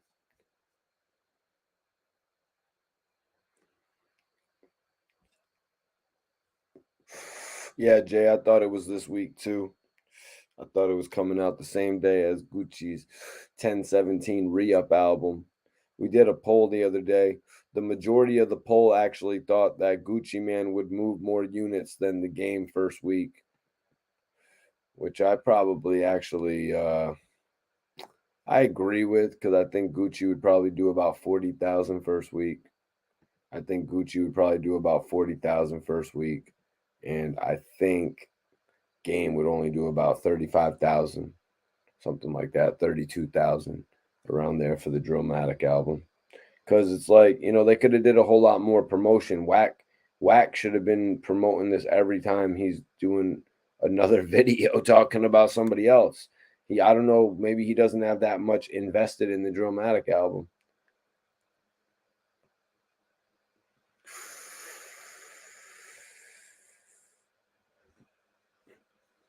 So let's see what Game said here about the Super Bowl.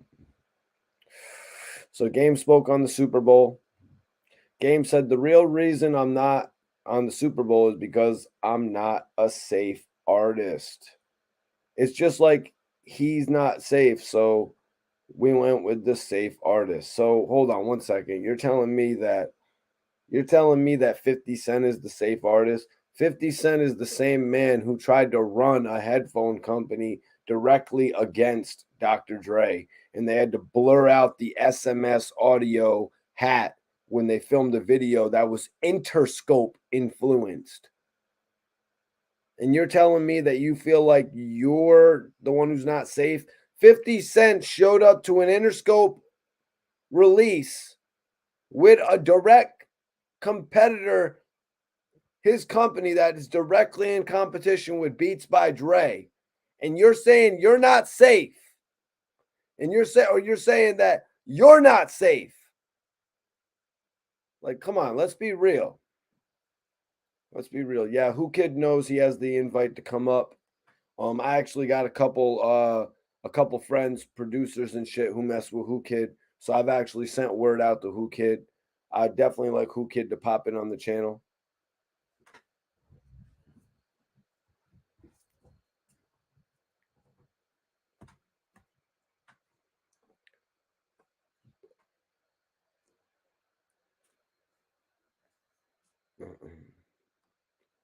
Well, I mean, Roddy says, no, Mikey T, didn't nobody want to listen to the game. That's what that was. He's weak. Whack just like his promoter, Whack 100. Yeah, man, in all honesty, Whack 100, I think, Clubhouse is not a visual presentation. Now, I'm just giving advice that's kind of too little too late, due to the fact that the album's dropping in 21 days or whatever. Or no, what is it? 14 days, actually. He's only got 2 weeks now, not 3 weeks. The album's dropping in 2 weeks. They got a whole setup for their 100 ENT podcast. They might as well take all the 100 ENT posters out of there for the time being. And for their next 2 episodes, they need to get the Drillmatic. They need to take the whole wall or half of the wall, keep one half 100 ENT, make the other half Drillmatic. So every time they do a video, which they should be filming their Clubhouses at this studio as well. Every time Whack goes on Clubhouse, they should be filming that shit at the studio. You know what I mean? So they at least have a visual presentation. If he's going to go freaking Clubhouse 3 times a day, he could at least drive over to the studio and go film himself while he's doing so. Free game! Anyways. And then they'd make a shitload of bread off their podcast, plus off their visual presentation of videos. But yeah, they could be doing a promotion for Drillmatic just like that. Whack 100 could be doing an interview with the game. You know what I mean? He could be doing an interview with the game. Maybe that'll happen, though.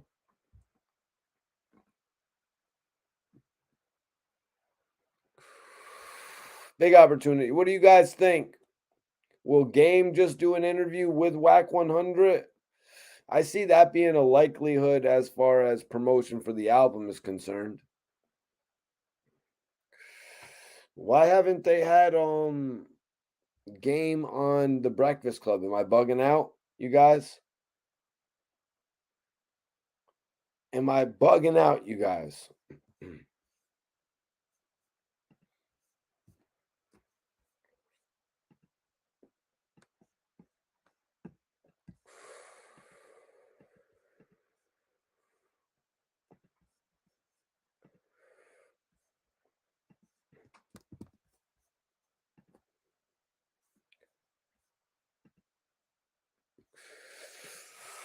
Damn, this kush is good, you guys.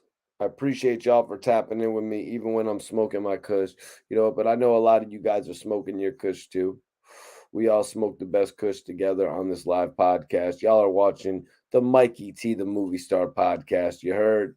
You guys are watching the Mikey T, the movie star podcast. This is one of the only live hip hop podcasts on the internet. That's right. It's a live hip hop podcast. A lot of people do the pre recorded thing. I come in here on the live joint. Nightman says, Game is confused. Yeah, Game is a little bit confused when he's saying things like 50 Cent only had 2 good albums. Come on, bro. 50 Cent only had 2 good albums. Are you joking yourself? 50 Cent actually executive produced every single one of the G Unit releases, including your own. I'm talking about your big one, the documentary. I'm talking about Straight Outta Cashville. I'm talking about The Hunger for More. I'm talking about Thoughts of a Predicate Felon. I'm talking about Blood Money. I'm talking about Rotten Apple. I'm talking about Buck the World. I'm talking about Beg for Mercy, the Get Rich or Die Trying soundtrack. Guys, there are so many albums that 50 Cent actually executive produced. You think he would have got the opportunity to release that many solo albums? He does have a catalog similar to Jay-Z. Maybe not in the credibility and the songs on it, but the amount of albums that he has been involved with. 50 was on his Jordan Peele shit, his Eli Roth shit. These are directors who were very popular horror movie directors who went on to executive produce multiple other films while still directing their own shit. A lot of people would have rather Jordan Peele directed Candyman, but he put on a great director, Nia DaCoste, to actually do the film. You know what I mean? So he could actually get it done. He could get it done. Nia DaCosta, excuse me. So he could actually get it done while doing something else. That's why 50 Cent was able to release 2 to 3 albums a year. Maybe they would have let him release 2 50 Cent albums a year, though. He probably would have sold more as well. So he might have kicked himself in the ass doing that one. But you can't say that he did a great job with Beg for Mercy, man. He did a great job with that. The only one of those albums I won't mention is the Terminate on Sight album. Don't really agree with that album whatsoever. But that's more of a concern that I had because of the fact that the game and Young Buck were removed from G Unit.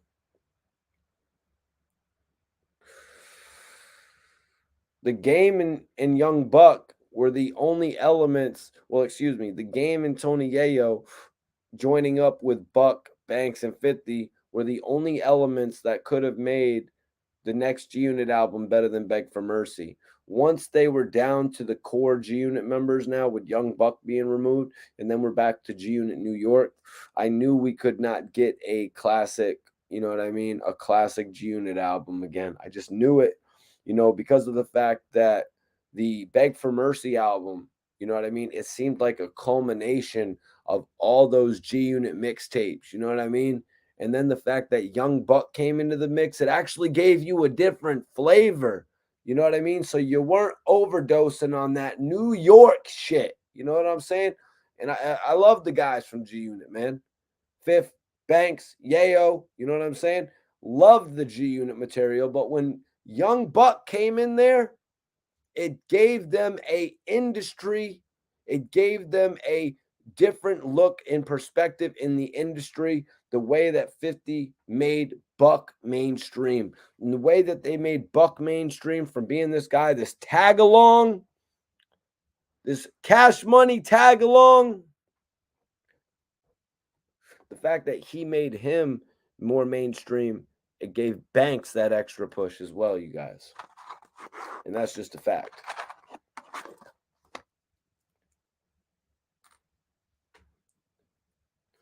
G Money says Jay's got Fifth hands down. And you know, the one thing that I've always recognized that Jay had Fifth on, in a lot of the other perspectives where Jay has a lot of the other artists as well, in my mind, is because his catalog is so extensive.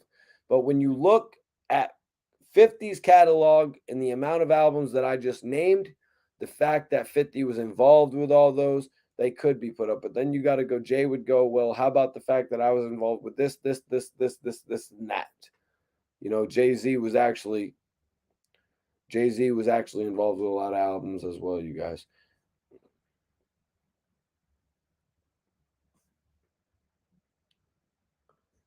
What up, Angelica? How you doing tonight? Appreciate you for tapping in.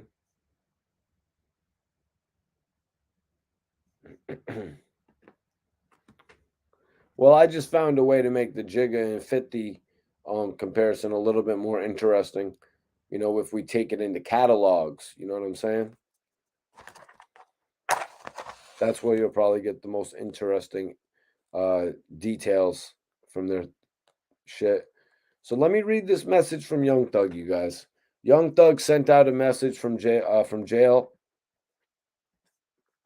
Young Thug sent out a message from jail, you guys. Finally, Young Thug has spoken.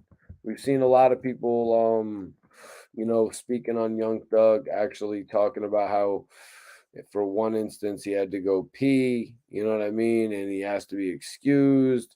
There's another instance, actually, where Young Thug was actually praying. People are making memes about him actually going to court. You know what I'm saying? People.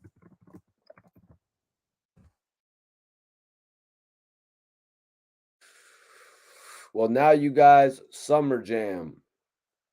Summer Jam actually played a message from Young Thug. Oh, hell no, Angelica. I'm not talking about a versus. I'm definitely not talking about a versus with Jay and Fifth. I'm just talking more about a comparison of their catalogs. You know what I'm saying? If we were to ever actually do that, I would only do that on a special private conversation podcast. I would only do that. Reasonable Doubt versus Get Rich or Die Trying would actually be a pretty cool comparison.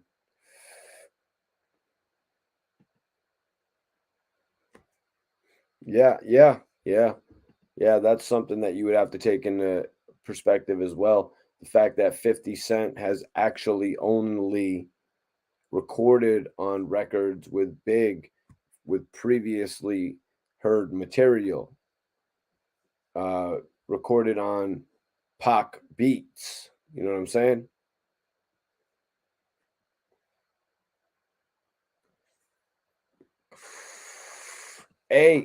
Well, that's why you got to come in and do 50 Cent's catalog in order, from Power of the Dollar to Guess Who's Back to Get Rich or Die Trying to Beg for Mercy. You know what I'm saying? To The Hunger for More, to Straight Outta Cashville, to the documentary, to the Massacre.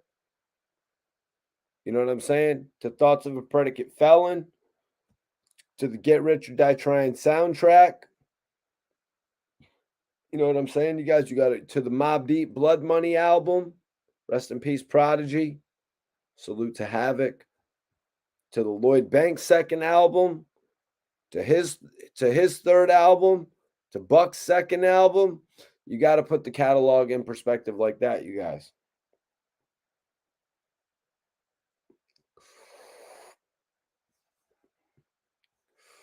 I'm not just gonna go Get Rich or Power, Guess Who's Back, Get Rich, Massacre, Curtis, because 50's gonna lose. 50's gonna lose. 50 is going to lose if he does it that way. Yep. The documentary should have been our look inside the life of 50 Cent. Instead, the documentary was riddled with one-liners about different rappers, rap chicks, producers. It was a one-line affair. One rap shout out after the next. And that's literally, you guys, almost why I give an edge to the Doctor's Advocate, because the game cooled down on that a little bit on the Doctor's Advocate. To a certain extent, man. To a certain extent, he did. That really, that annoyed the hell out of me about the Game's album. Did he really, do you guys really think the Game needed all that? Did he need that, what did I call it? What do you call it? Did he need that shock value for people to listen to it and be interested in his records? And shout out to my brother Nori, man. Good to see Nori doing his thing, man. Also, shout out to Steve Will Do It. Changing lives. Yeah, the name drop king. And I'm not going to lie, that shit annoyed me, man. That shit really annoyed me, the name dropping, man.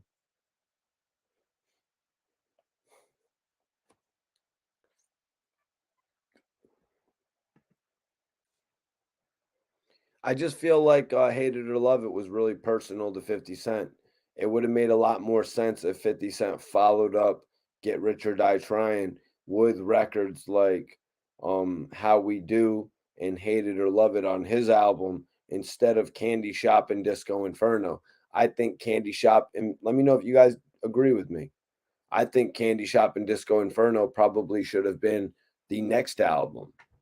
You know what I mean? I think they should have been the next album. But also I'll disagree with my point as well, because there are points of history that we all got to remember. 50 Cent's third album was originally intended to be Before I Self-Destruct. What up, Reek? 50 Cent's third album was originally intended to be Before I Self-Destruct. So now if you look back at the fact that 50 actually released Candy Shop and Disco Inferno on an album called The Massacre, maybe it wouldn't be so off base. Maybe it wouldn't be so off base that he released Candy Shop on Before I Self-Destruct. What do you guys think, man? What do you guys think? What's popping with you, Reek? 50 is very smart strategically. 50 is very smart strategically. Well, I mean, he set up a whole album for Game. He set up a whole album for Yayo. If you remember in the Massacre, he said, "So seductive." Pretty much setting up for Tony Yayo's album that was supposed to drop in June. He was setting up for Tony Yayo's album that was supposed to drop in June, you guys. And then the album got pushed back all the way to August, which I think was the major setback for Tony Yayo's album. Young Dolph says it should have been on The Massacre regarding Hate It or Love It. Yo, Reek, let me ask you, Reek, do you remember when the Game was first coming out? He was promoting his debut album as NWA under Dr. Dre. Am I correct? Do you remember that back in the day, back in 2003, 4, when he was working towards the promotion of his lead album? Let me know if that's something that you really know about, my dude.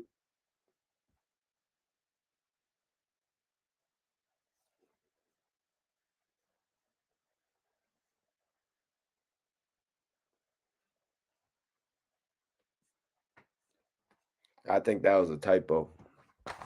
Let me get this shit. Damn, man, I'm out of juice.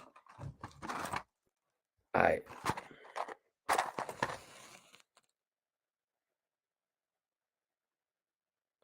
Reek, I was asking, do you remember when the Game was promoting his album as the NWA album? He was actually saying he was working on an album with Dr. Dre called NWA.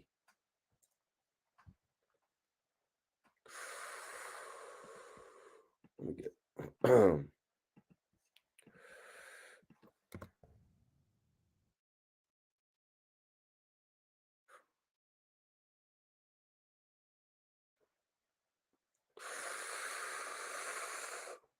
Nah, you don't remember? Yeah, so from what I remember, the Game had the NWA chain that Dr. Dre gave him, and he was actually promoting his debut album as NWA. He was actually promoting, and that is the real CEO Reek, but I think CEO knows that. I think he just did a little typo. Everybody knows that you be up in here and shit like that. It may have been business behind him having to change the album title. It might have been business behind him changing the album title, similar to what happened with Young Thug, when Young Thug actually had to change his album title from the Barter Six, or from the Carter Six to the Barter Six. He got a letter of retraction. They were like, do not release your album as the Carter Six, or we are coming after your ass. So they renamed it to the Barter Six. So I think it could be similar to that. So let me read this message from Young Thug. So this was posted at the Summer Jam. Hot 97 posted this shit, you guys. A message from Young Thug. He said, "Hey, how y'all doing? This is Thug. I just want to say thank you to all my friends and family for coming out and supporting us during this time. You know you're supporting us during this time, and it means a lot to us, you know? You know this isn't just about me or YSL. I always use music as a form of artistic expression. And now I see that black artists and rappers don't have that, freedom. Everybody please sign the Protect the Black Artist petition and keep praying for us. I love you all." 1 second. Let me see. I think Reek is here. Reek, what up? What up? What up? What up with you G's? Oh man, I'm chilling, man. What's popping? Hell yeah, man. I see you got the YouTube popping, or had it always been popping like that? Or am I mistaken? Nah. I've been on it. Yeah, you got that shit going with that. Yeah, facts, man. Trying to get it up. So next question. When you guys go live on Clubhouse, why wouldn't you just have like Whack and you guys there in the studio getting filmed while you're live on Clubhouse, just to have as content as well, so you have live visual content of it? Cause we be on Clubhouse too much. You To really do. But why can't you guys plan out 3 times a day to meet at the studio and actually go on Clubhouse, like at particular points of the day, to well, make it see, you more gotta strategic? understand, Clubhouse and YouTube. That's not Wax predominant income. He's a manager. We sometimes forget because he's been such a vocal public speaker. But he got a diaper company finna launch. He got Blueface album things finna drop. Like, you know what I mean? He got a lot of shit. I couldn't even imagine him being able to come up to the studio to record even once a day. You know what I mean? Because shit, you just never know where he's going. So, um, and then shit, we all live in separate areas of you know what I mean, the area. So it's not like it's like just right next door. But you know, when it's time for podcasts, like we just did a Mozzie interview, so we're there. You know what I mean? And that interview's pretty dope, for sure. That's what's up. Before we get into that, I want to ask you, I've been reading all the headlines. So is it true? Are you actually a new A&R over there? Have you stepped up to a new position of 100 ENT? What's going on? Fill the people in. Yeah, man, I'm the head A&R for 100 Entertainment. So um, I've been working with Stat Quote and getting a lot of advice from him, just from the A&R perspective. He's like my mentor right now, as far as the A&R shit, and knowing what to look for and knowing how to, curate that relationship with the artist best. My first two artists is Creep the Guap Fiend out of Ontario and TrueCar. Those are the two artists that Whack bestowed upon me to work with, and everything's been going smooth. I'm looking for a hit. I'm looking for a hit, and I'm constantly looking for new artists. You know what I mean? Somebody that I can help put $1 million in their pocket. You know what I mean? That's my goal. Get an artist rich. Hell yeah, man. I believe TrueCar was actually affiliated with Wiz Khalifa back in the day. I believe I ran into him at a Smokers Club event. He had told me he was from the West Coast. Uh, what has it been like interacting with him, man? I know Wack has been messing with him for a while now. Yeah, TrueCar, man. Shit, man, he a hard worker, man. He got his own swag, got his own lane of music that he does. Um, yeah, TrueCar, I fuck with TrueCar. Shit. He's shown me nothing but love since I came to 100 Entertainment. So now being the head A&R, we already had a relationship. We already had a rapport with one another. So it makes it easier. With him sending me songs and me giving my feedback and things like that. So yeah, shout out to TrueCar. That's what's up, man. And if I was mistaken about that Wiz Khalifa information, I'll cut that out. But I seem to remember, maybe it was just the fact that it was at Smokers Club or whatever when I ran into him in Miami. but also I want to ask you about running into Blueface, man, or mobbing with Blueface. You know what I'm saying? What was that video that y'all had posted, man? I can't remember the title right now, but how was it working with Blueface? Y'all on the same label and all that? Yeah, I did the behind the scenes footage with Blueface and DDG. I mean, Blueface and G Herbo. Okay, yep. Yeah, nah, it's dope. Blueface, another dude, man, that's been real solid since I came to the 100 NT family late last year. Um, Definitely solid dude. Um, real humble, and man, the dude's a beast in the studio. I see him come in, I see him leave out. You know what I mean? Like, shit, he's a pro at this. So, hell yeah, shout out to Face.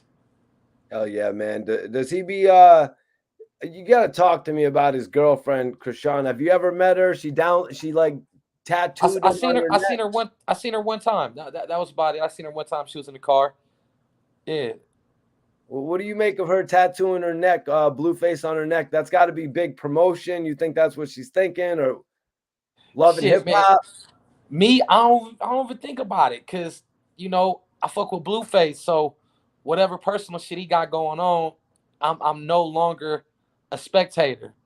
Now I'm here, and it's like shit. That's his business. That's what you know what I mean. Like I don't even like if I know you and I fuck with you personally. Like let's say me and you we build a relationship, and something happens with you on the outside of social media. I won't even politic that because I talk to you. I know you. I fuck with you. Like you get what Okay. I mean? So it Yeah. ain't just Now, necessarily about a girl either. yeah. And now, if it's a conversation about P Diddy or Jay-Z, somebody that I don't know, don't fuck with, I'm gonna give you my perspective. But if I know you and I fuck with you, shit, I don't be having too much to say on it. Yeah, man. But what's Blueface like though in person though, man? He seems like his personality just takes over the scene when he walks into a room. Yeah, man, he's a star. He's a star. He got some star power for sure. Um, he young man, so he come in, he greet everybody. You know what I mean? He ain't bougie or nothing like that, man. This is a real humble, good dude, man. That's you know, that that pretty much, man. He's building up. He's building up his empire so he can open up the door for other people. A lot of people don't give him that much credit, man, but he started a wave and a trend. That sound and style, he opened up the doors for people like that. There was a lot of people that were trying to do that same thing, but for whatever reason, he got noticed out of all the other people that was doing those type of raps. So he's like the face of that style. You know what I mean? Of course, I imagine he got people that he look up to as far as West Coast rap and things like that. But um, Yeah, man, Blueface, man, he a star. He gonna be around for a long, long time.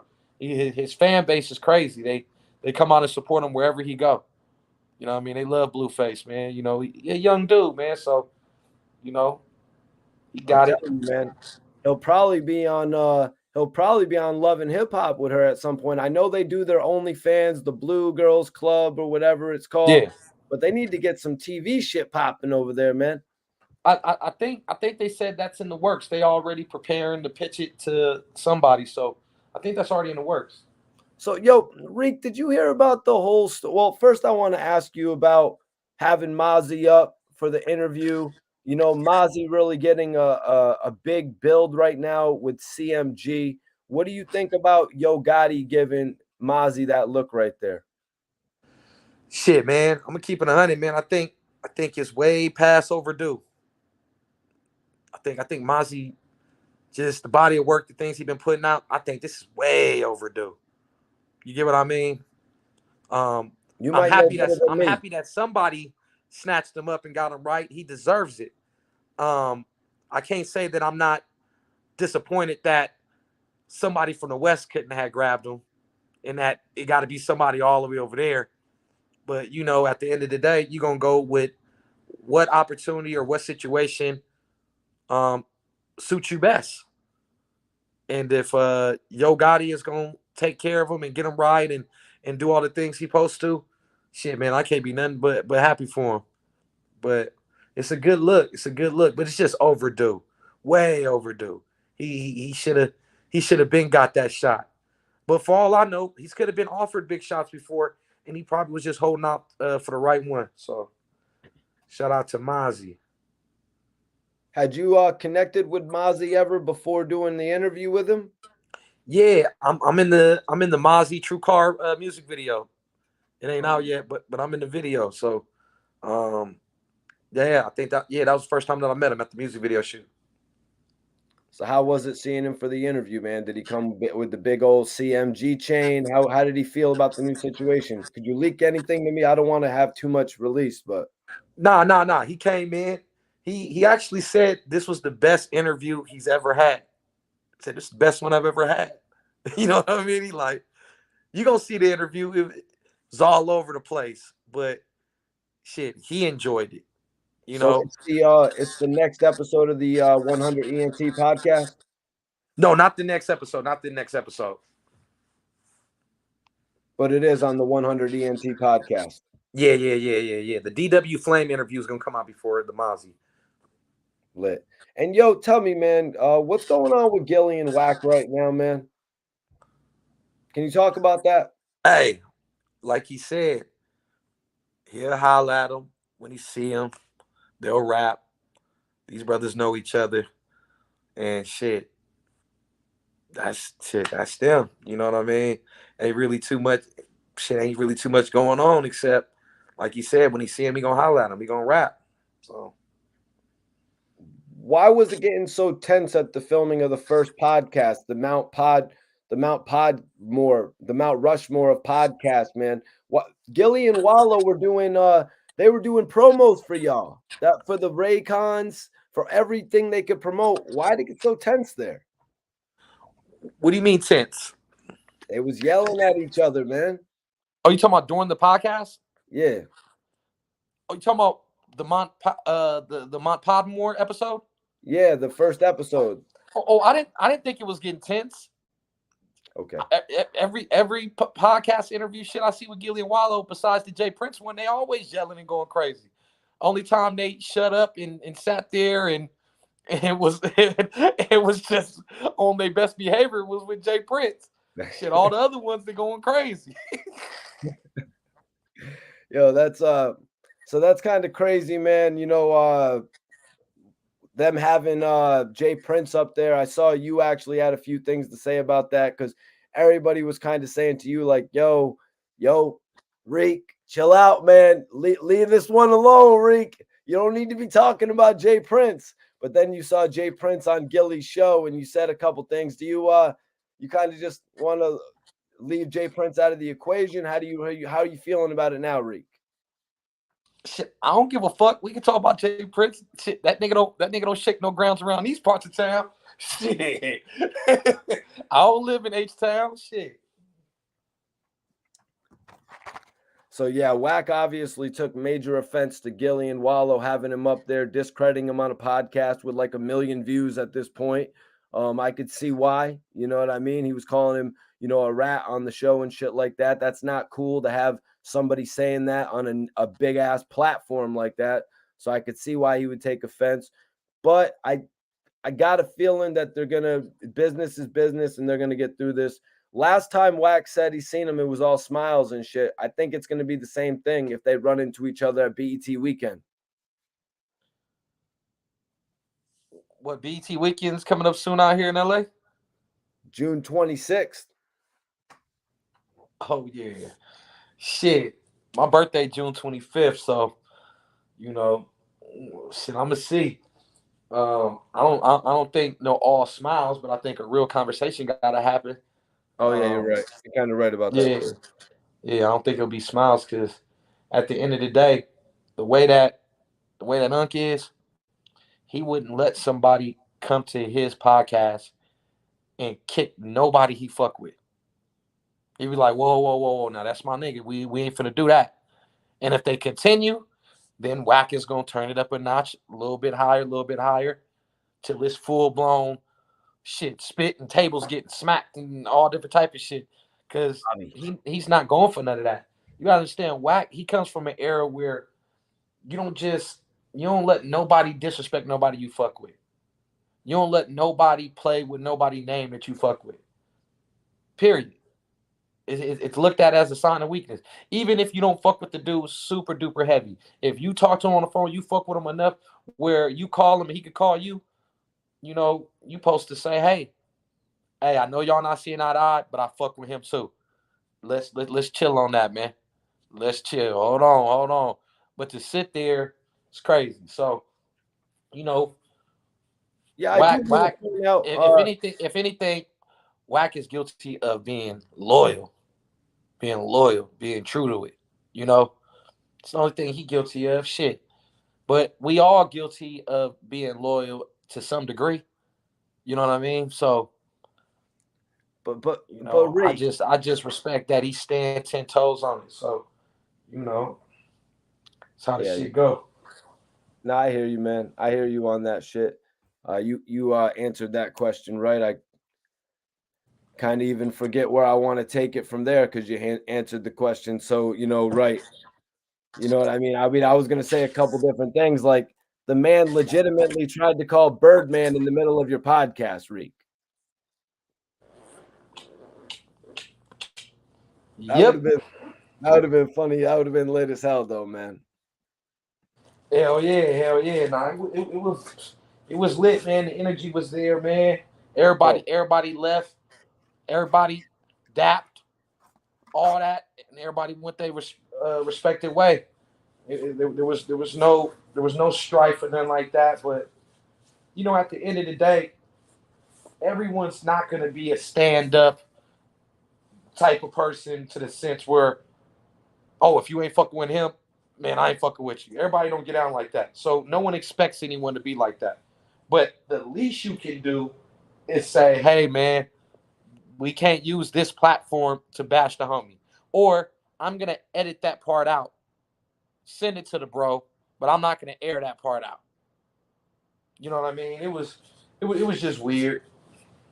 You know, Just a weird situation. In a similar situation to that, I mean, the game played those same situations with 50 Cent, Reek, where he worked with 50's. He wanted to work with 50's enemies, and he got kicked out of G Unit for it. Man. You see how I'm relating that shit? Yeah, but did he really get kicked out for that? Or was it a number of things that led up to that?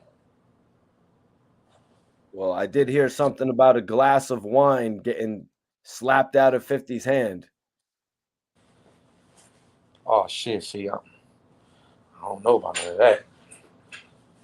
Maybe I'm wrong about the glass of wine. I heard it was a bit of a tussle match between the two of them, but nah, and realistic, man, the game wanted to work with, Fat Joe. He wanted to work with Nas. He wanted to work with Jadakiss. He wanted to expand on the sound that they created with the documentary, and that's what caused the beef with them because he didn't want to just remain loyal to Fifth. Damn. Yeah, it's kind of a situation with that.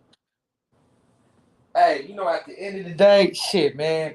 As a man, you get to really pick and choose what you gonna rock with, what you ain't gonna rock with. Shit, shit. I make my own decisions. I got my own program. I'm not bigger than a program, but I got my own program. Like nobody can twist my arm and say, "Oh, well, we don't fuck with this person, so you shouldn't either." Or this person said this. Fuck about none of that. I've always been on my own program. I've always hung with, chilled with, made alliances with the people that I fuck with. I've never given a fuck about what other people think. On God. And Yeah, shit, that's what make me different. Yeah, I think that's God, like be able to work it out.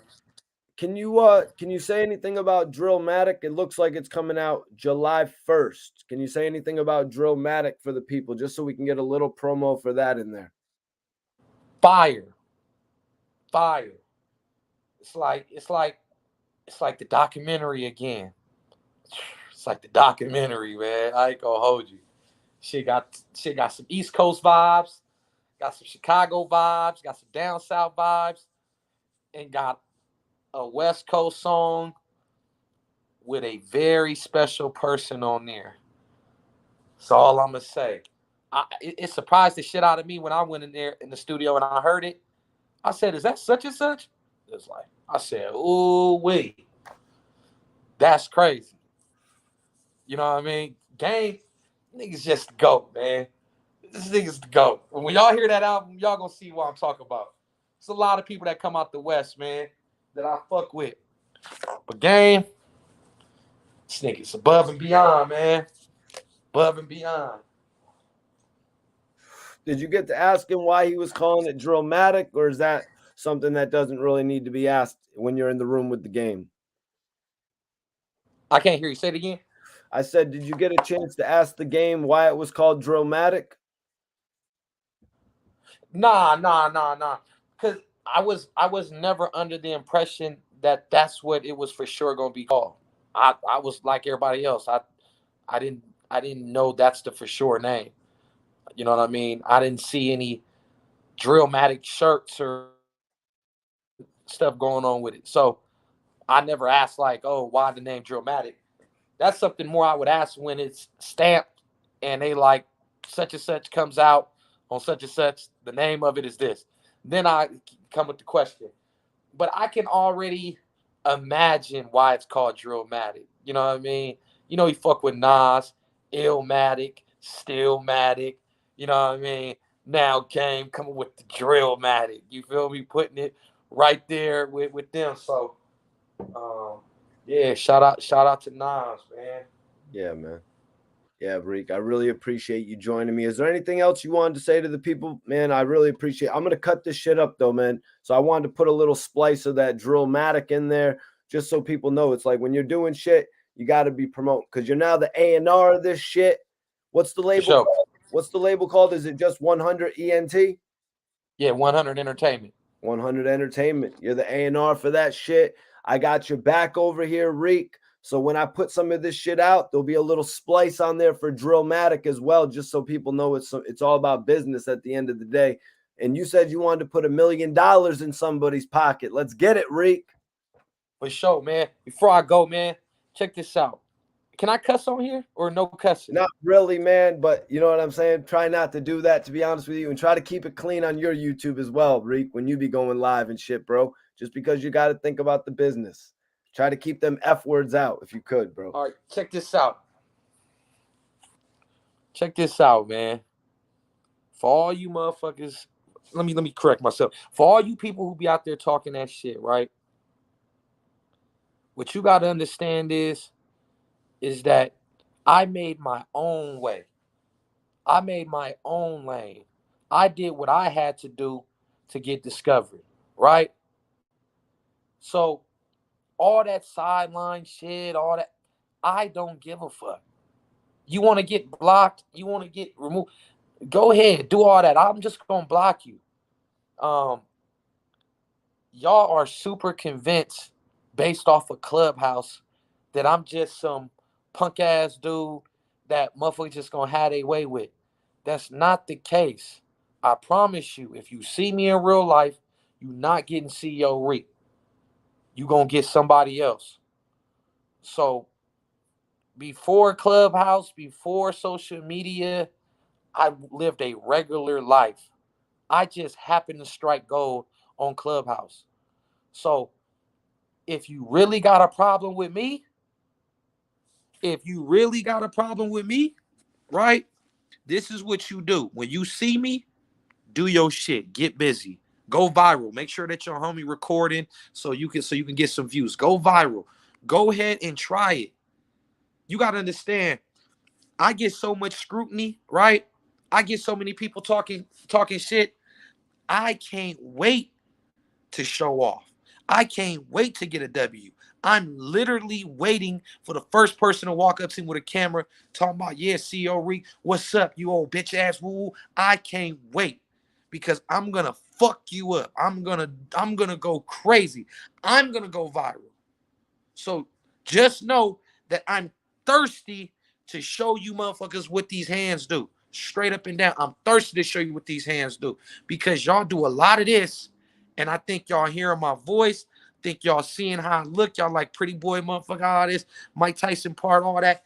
I think that y'all looking at me and you've convinced yourself that I'm some type of punk. I'm not known for being no punk. I ain't known for turning down no motherfucking fades. I ain't known for not getting smacked up, robbed, none of that. That's not what I'm known for. I don't, none of that. From a real hood, and I'm a real nigga, and I don't play them type of games.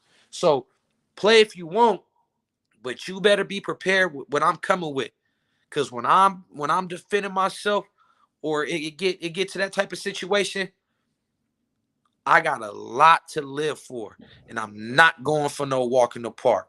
I'm gonna get up on you, and shit gonna be real, and that's what the fuck it is. So if you got a problem with me, when you see me, just get to it. Get to it. I'm already expecting it. Get to it. Stay out the comments. Stay out of that. Now, if you just trolling, then I'm just gonna block your ass because I don't be in the mood to troll in the chat. Come on the 100 stage on YouTube. Download Clubhouse. Type in the 100 ENT show. Raise your hand. Send me a back channel. Tell me what you want. I'll bring you up on stage. If you ain't trying to do none of that, stay out. Whoa, Reek. Hold up, bro. You got to get off of that, bro. You got to stop letting people come on the stage like that, bro. You are out there politicking with people. You are out there politicking with people every single day, bro. You need to be charging these dudes a little $250 to get up on that stage. Let them put it in your pocket and be like, yo, and when you come in, you know I'm going to put you on the stage. You need to, yo, you want to be on the stage all month? Let me get a rack. You'll be on the stage all month. Whack is putting you in position to get this bread. You're out there politicking with people on a daily basis. If someone's got a little 50 piece, a little 100 piece, be like, yeah, just get on your phone, make sure your phone bill's paid. I'm just putting that in your ear. I thought I had told you that last time. True.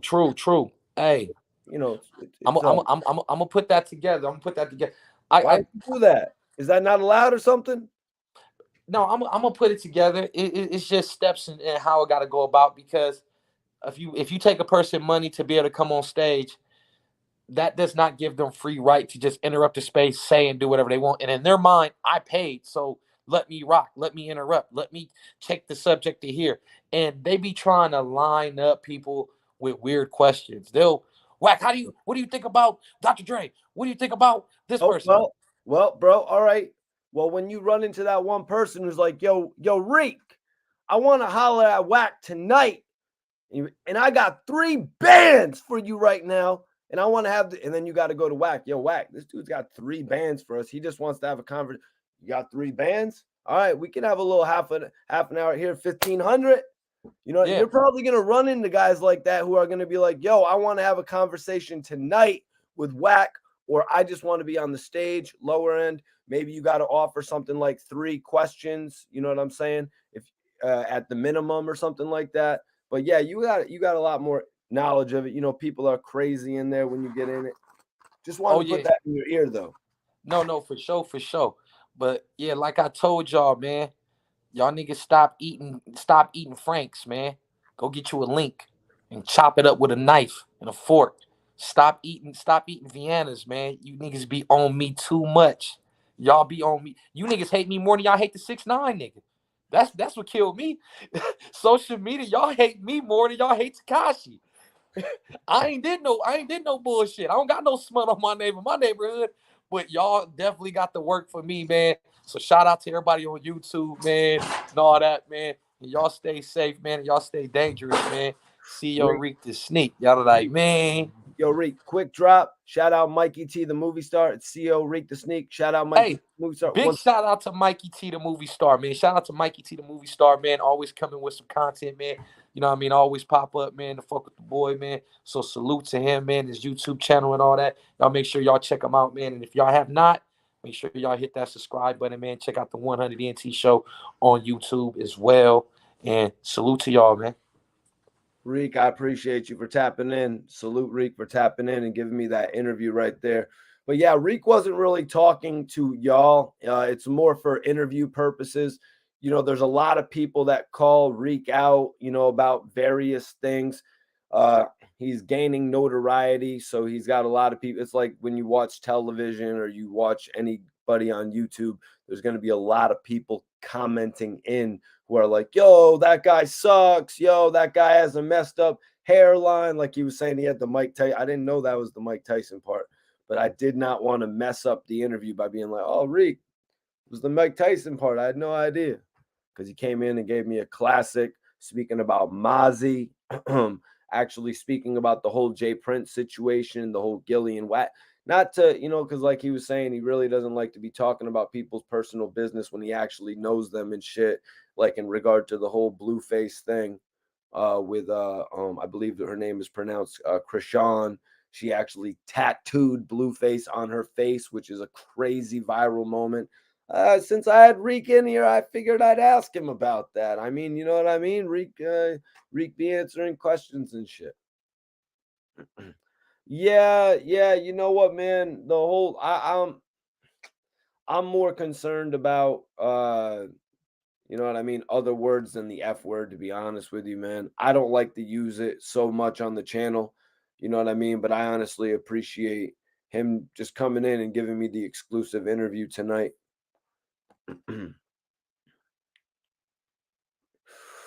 You know what I mean? I really appreciate him coming in for doing the interview tonight.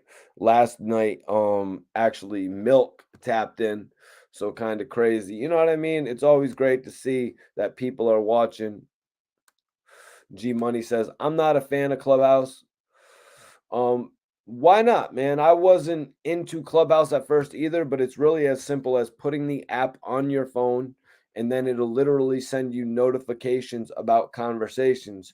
And like if you're on your way to work or if you're at work and you're not, like I have my computers in front of me so I can literally turn on whatever podcast I want.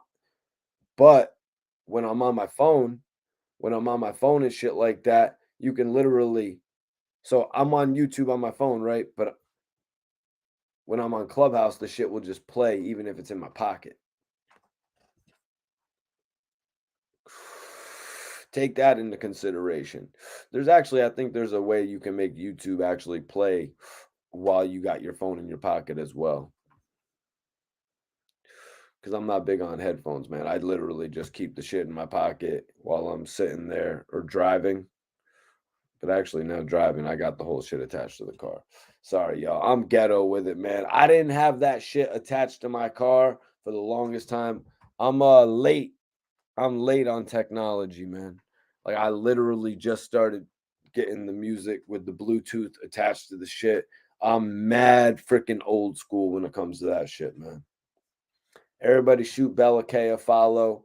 I heard that 504 and Header got picked up in the bulletproof truck.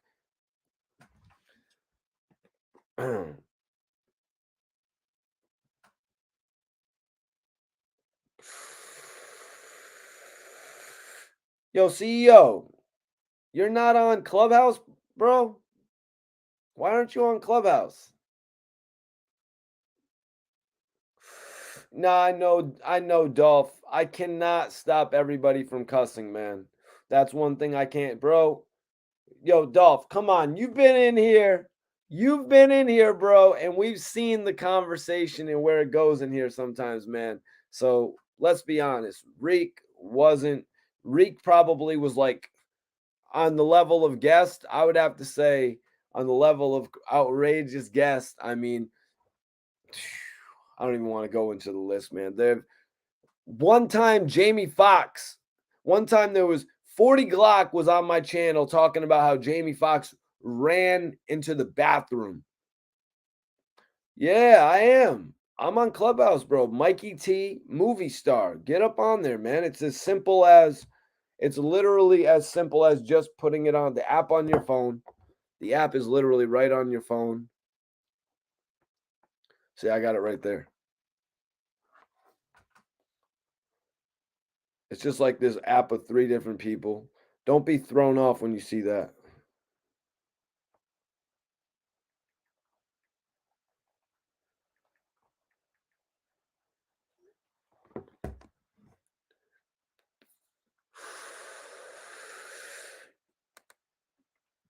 Yeah,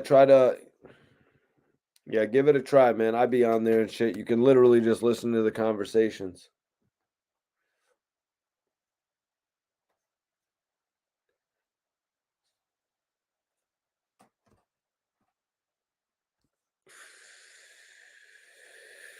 But also one of the cool things about Clubhouse is kind of like what Reek was saying.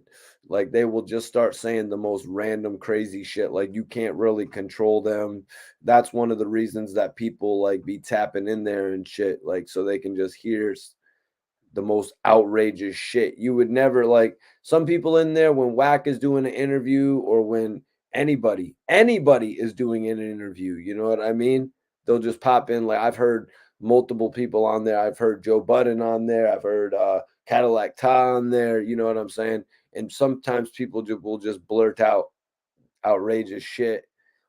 Mace is on there. You know what I mean? All these different rappers are on there talking about all different types of shit.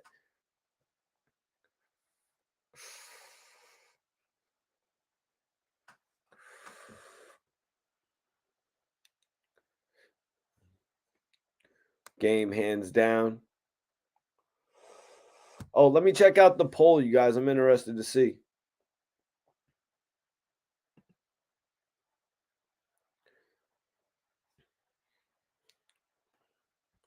Yeah, the documentary or the massacre. That's what I got in the poll because honestly, we all know Get Rich or Die Trying over the documentary. And I'm going to say Massacre over Doctor's Advocate as well. I'm going to say Massacre over Doctor's Advocate as well. But the real question is the Massacre better than the documentary? That's the question I want to know. Those are the 2 albums that I think can be compared.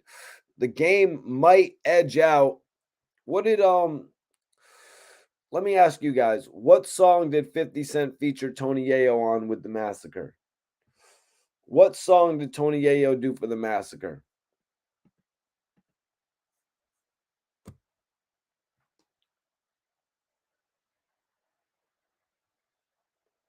What song was Tony Yayo on in the Massacre? Tell me it just wasn't My Toy Soldiers, my Battery in My Back, whatever it was called. Jesus, that was it.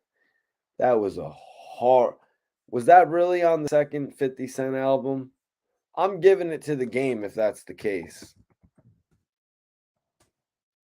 That was a horrible, horrible song. Put a battery in his back. He's my toy soldier. My Toy Soldiers with 50 Cent. Jesus. Hate it or love it, the remix is on the Massacre. Yeah. I don't know, bro. With this record right now, with this record that I'm looking at, My Toy Soldiers, I'm going to judge this based on how many bad songs are on the album. Which one is better? Okay, so he's got the Hate It or Love It remix is good. I Don't Need Them is good. So Amazing with Olivia is bad. We've got one bad already. God Gave Me Style is good. Build You Up with Jamie Foxx is good. Position of Power is good. My Toy Soldiers is bad. Guns Come Out, I'm sorry, it's bad. So right now we got So Amazing. We've got My Toy Soldier and Guns Come Out as bad. Just a Little Bit is good. Disco Inferno is good. Rider Music is good. A Baltimore Love Thing is good. Ski Mask Way is good. Get In My Car is good. Out of Control is bad. Damn. Damn, this isn't good. He's already got 4 bads. Candy Shop, bad, but we're not going to put it on the list. It's a certified hit. Gatman and Robin, bad. Piggy Bank, good. I'm Supposed to Die Tonight, good. This is 50 really wasn't good, you guys. Did you guys? I'm going to let you, because I got 5 right now. I got 5 right now, but I'm going to put it in your position.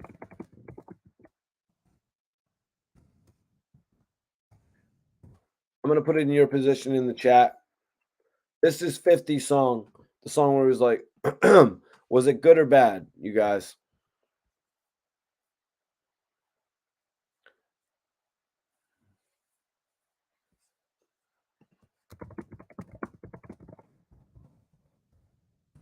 Sorry, Yayo, but yeah. The way you came onto that track and they were reversing your lyrics was freaking. It was not worthy of the Massacre. What did he say? 2 windows reload. Jesus, that has scarred my childhood having to listen to that. So we got the West Side Story, which is great. Dreams, great. Hate It or Love It, great. Higher, first bad one. How We Do, good. Don't Need Your Love, great. Church for Thugs. Let me get a little memory of Church for Thugs. The Game, Church for Thugs, lyrics. Let's see. I need a little refresher on the Church for Thugs, you guys. Can people put it in the chat how you felt about Church for Thugs? Never heard it? What do you mean you never heard it? It's the third track on 50 Cent's second album. It's called This Is 50. This is 50, go hard. All right, so we're just going to go with 5. We got 5. Does anybody disagree with any of my 5 on 50's album? So Amazing. Let me know if you guys disagree with any of mine. So Amazing. My Toy Soldiers. Out of Control. Let me see. Hold on. What was on the list?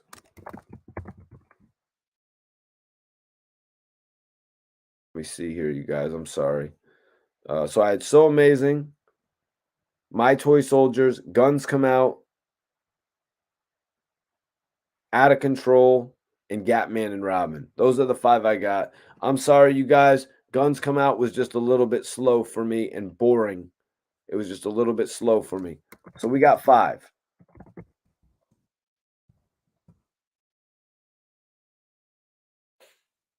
The documentary, I would have really loved the documentary of 50 Cent's life.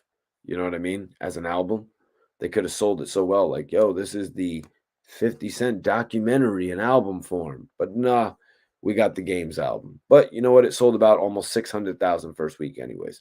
So West Side Story, great. So we got to take into consideration there's 18 songs on this there's 18 songs, you guys. There's 18 songs on the Games album. On 50's album, there was actually 22 songs. So we have to take that into consideration. That is actually 4 more songs, you guys. So that's 4 more songs on 50's album than the Games album.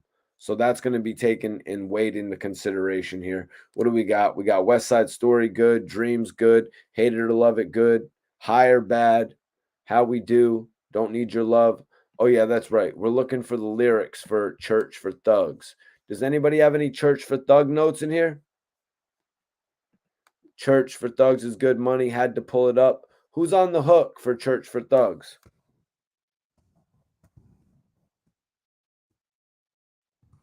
I'm about to pull it up myself. Church for Thugs. Oh, come on, man.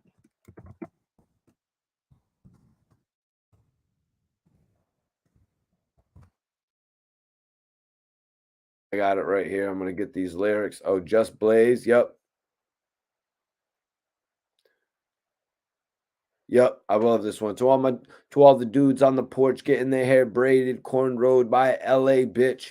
And I can't forget my dudes riding the train, Yankee fitted, snub nose under the Pele shit. I love New York, but gang banging, that's LA shit. And I'm proud of it. Spit through the wire so the crowd love it. Haters, you know who you are. You could turn it down, but fuck. Yeah, the game was crazy on this one. The game was crazy on this one, so it's going to go definitely as a good. This one's definitely going as a good. Put You in the Game. It's okay. It's not going to get labeled as bad. They actually made it the 4th single. Start From Scratch. Amazing. The documentary. I seem to remember this one. Is this the one where he kept documentary? The game lyrics. Let me see. Don't worry. I won't spit out into a game.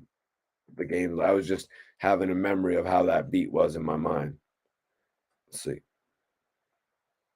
No, this is not what I'm looking for. Oh, track 11 on the documentary.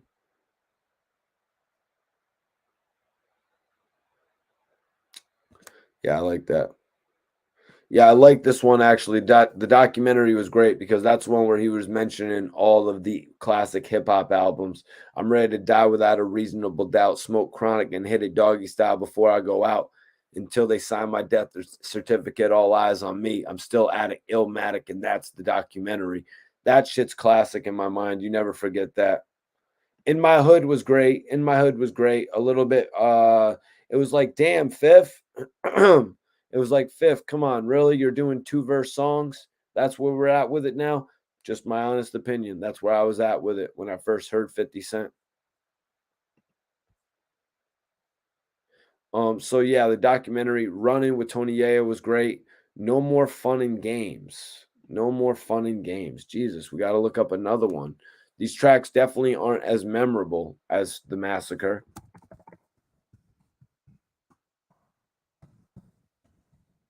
They're not as memorable. I mean, once you get into the lyrics, you remember them. So it's Just Blaze again. Yep, I love this one. Whether I'm a Crip or Blood, homie, that's irrelevant. I'm with the DOC. There's nobody better than. Yeah.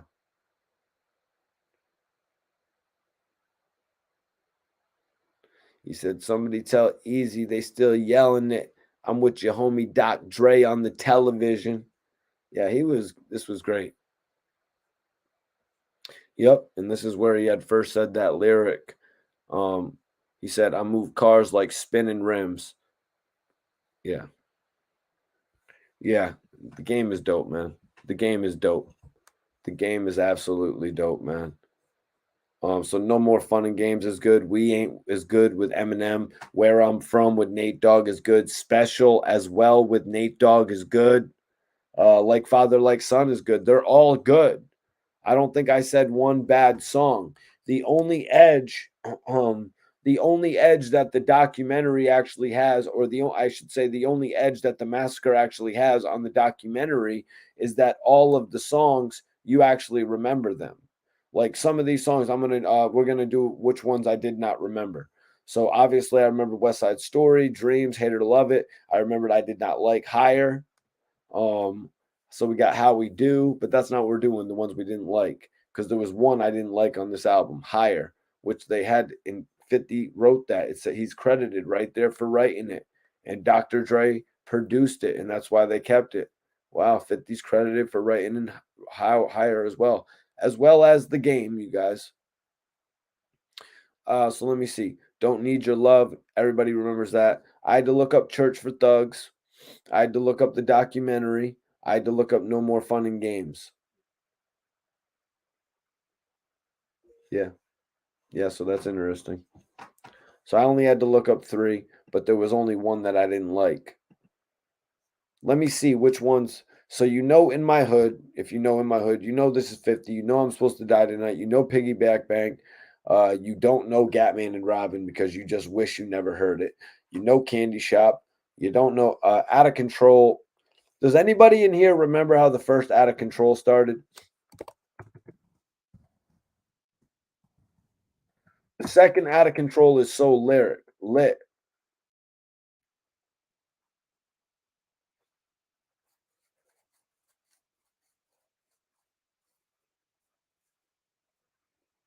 Wow. These are some of the worst lyrics I've ever read. These are some of the worst lyrics I've ever read. I can't even read them, you guys. I can't even read these lyrics, you guys. He said, I do my thing in the club. Every chance I get, I tear it up. Dance floor jam-packed. Look, I got him going out of control. Set it off from your left, dog. Set it off. Your right, dog. Set it off. I said, set it off. Didn't he? What the hell was his song with Scott Storch?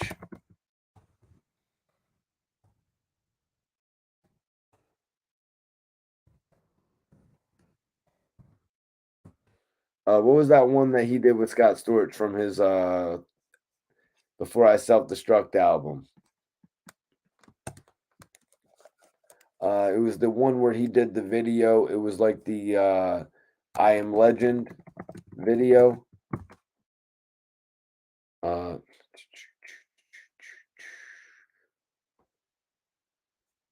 Get Up. It was called Get Up, actually. All right, so let me see here. He has this is one.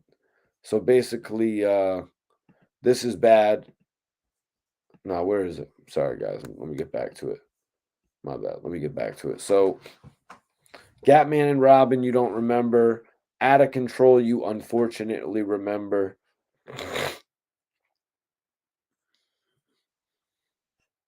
I remember that part so hardly in my life when he was like, set it off on your left, dog, set it off. It's like, bro, why the hell are you telling me to set it off on my left, dog?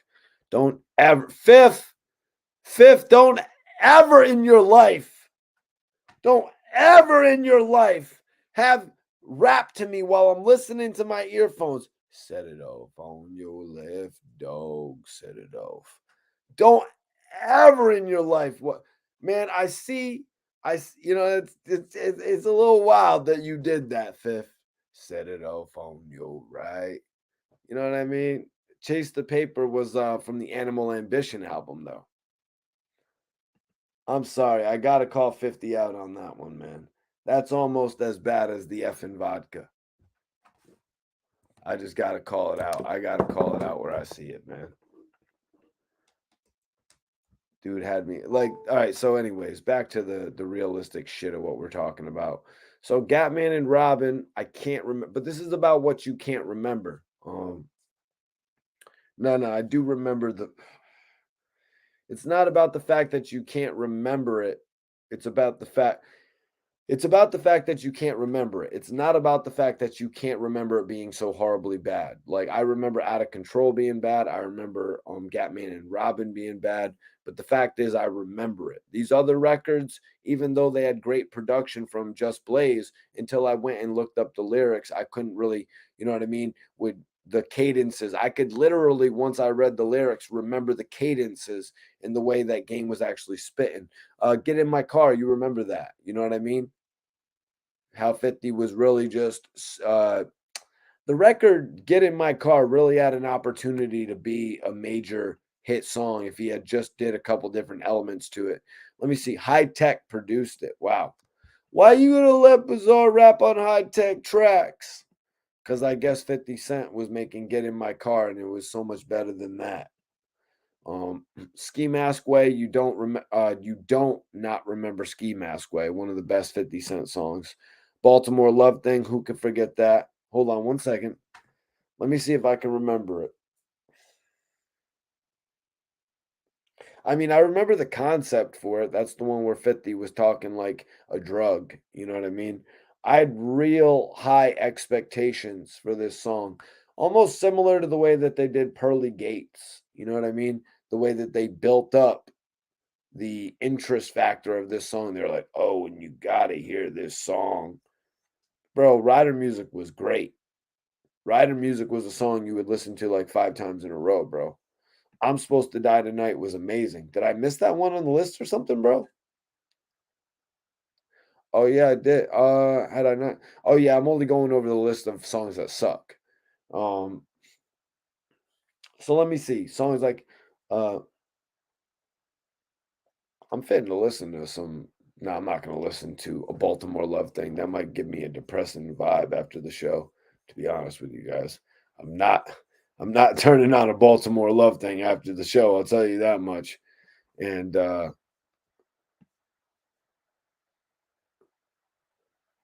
Q Beats. Anybody tell me what Q Beats has done off top? Anybody tell me what Q Beats has done off top? Just so I don't have to look it up. 1 second. Where are we at with this? Damn it. How did I lose my page right there? How did I lose my page?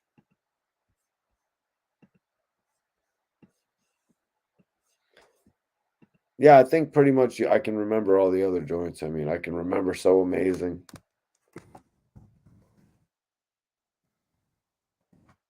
Let me see this real quick. Sorry, guys, I lost the page. But yeah, hate it or love it. I don't need them. So amazing. God gave me style, builds you up, position of power. My Toy Soldier, guns come out just a little bit. Disco Inferno, rider music, Baltimore Love Thing, Ski Mask Way, get in my car, out of control. Unfortunately, Candy Shop, Gatman and Robin, very weird song. Pay Bank, I'm Supposed to Die Tonight. This is 50 in my hood.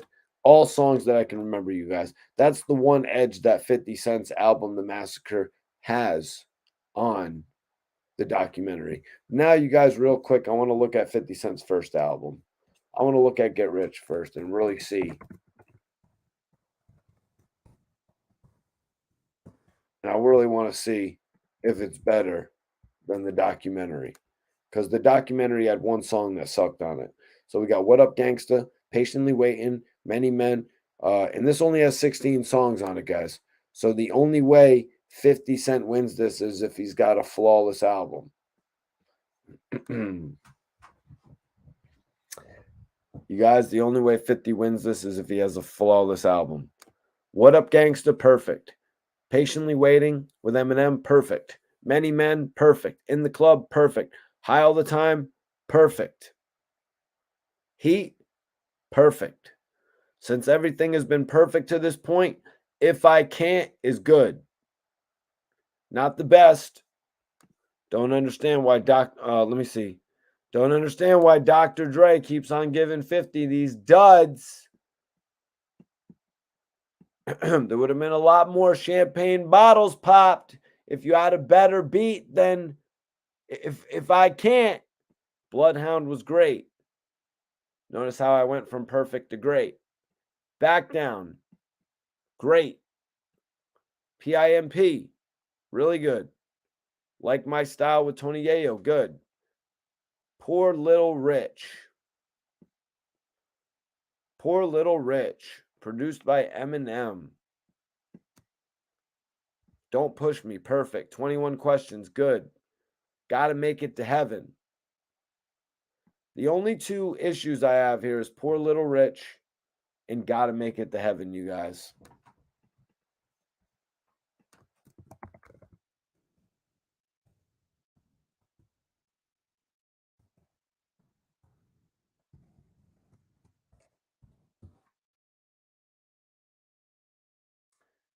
Better song.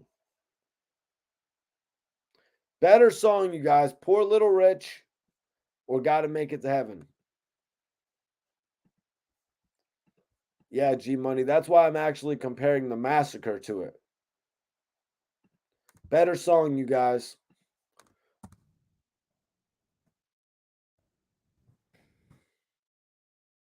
All right, guys, let's get some of the Poor Little Richie lyrics here. Yep, this is the one where he's like, I let my watch talk for me, my whip talk for me, my gat talk for me. Blah, what up, homie? My watch saying, hi, shorty, we can be friends. Yeah, that shit right there is like the better version of bitch get in my car. You know what I'm saying? So yeah, that's great. Yeah, bro.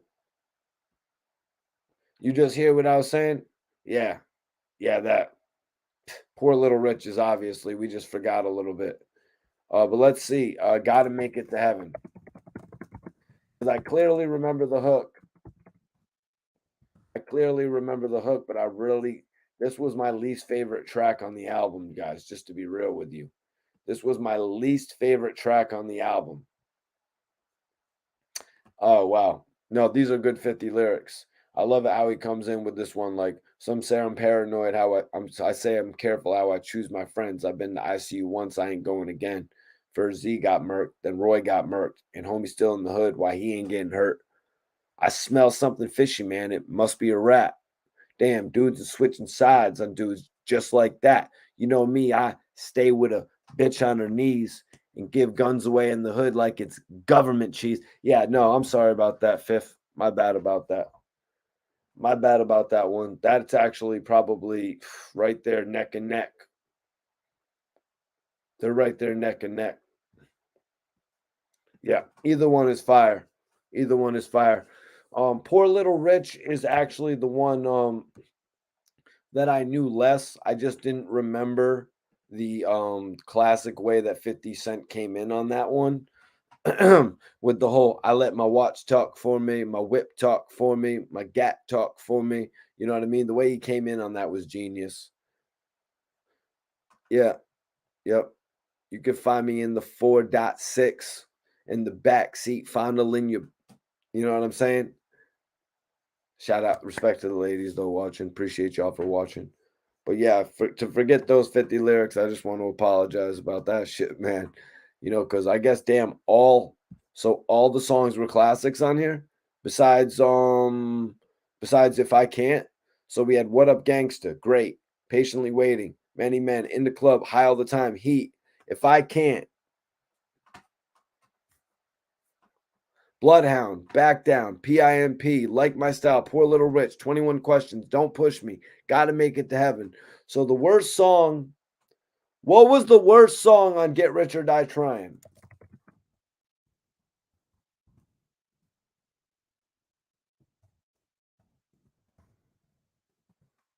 What was the worst song on Get Rich or Die Trying? I Can't Go Commercial. They love me in the streets. Yeah, I love that shit. That's like me now, you guys. That's like me now. I'm kind of like that. I can't go commercial. They love me in the street. Yeah, you know what I'm saying? They love me. They love me in the dirty sector of YouTube, so I can't go commercial. But we getting it. We getting it over here, man. What was the worst? No, Lady Legend, that was on the Massacre. What was the worst song on, guys? What was the worst song on the Get Rich or Die Trying album?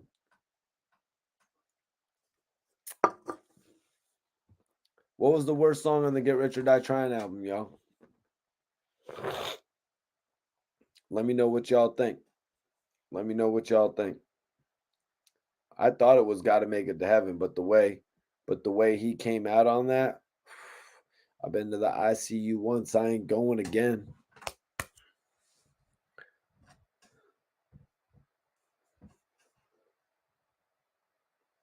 Yep. You're right. You're absolutely right for that.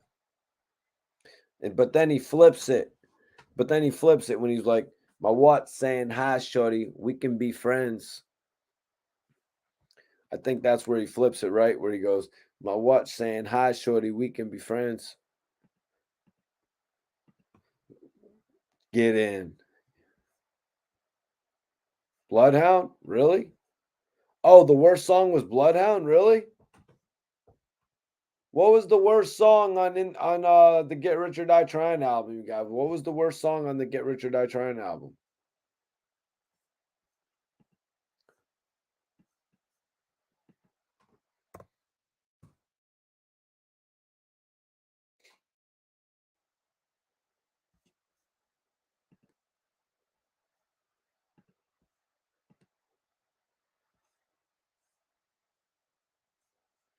All right, y'all. All right, y'all. I really appreciate everybody for tuning in. I hope y'all subscribe to the channel.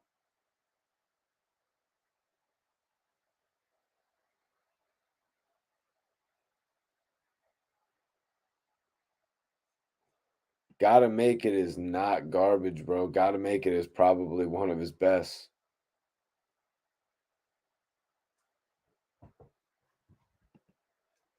Oh, Like My Style with Tony Yayo.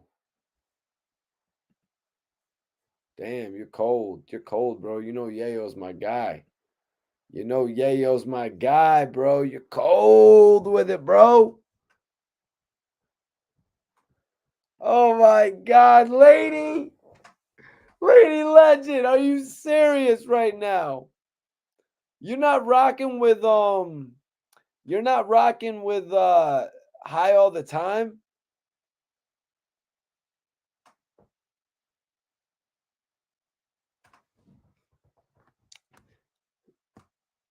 What? Come on. High All the Time is good money, no? I was just saying the lyrics for Gotta Make It to Heaven. Those lyrics are some of the best lyrics that 50 Cent has. I was just saying the lyrics, you guys. Yeah, Yayo has a small verse. Yayo has a small verse on Like My Style, which is what it is. You know what I mean?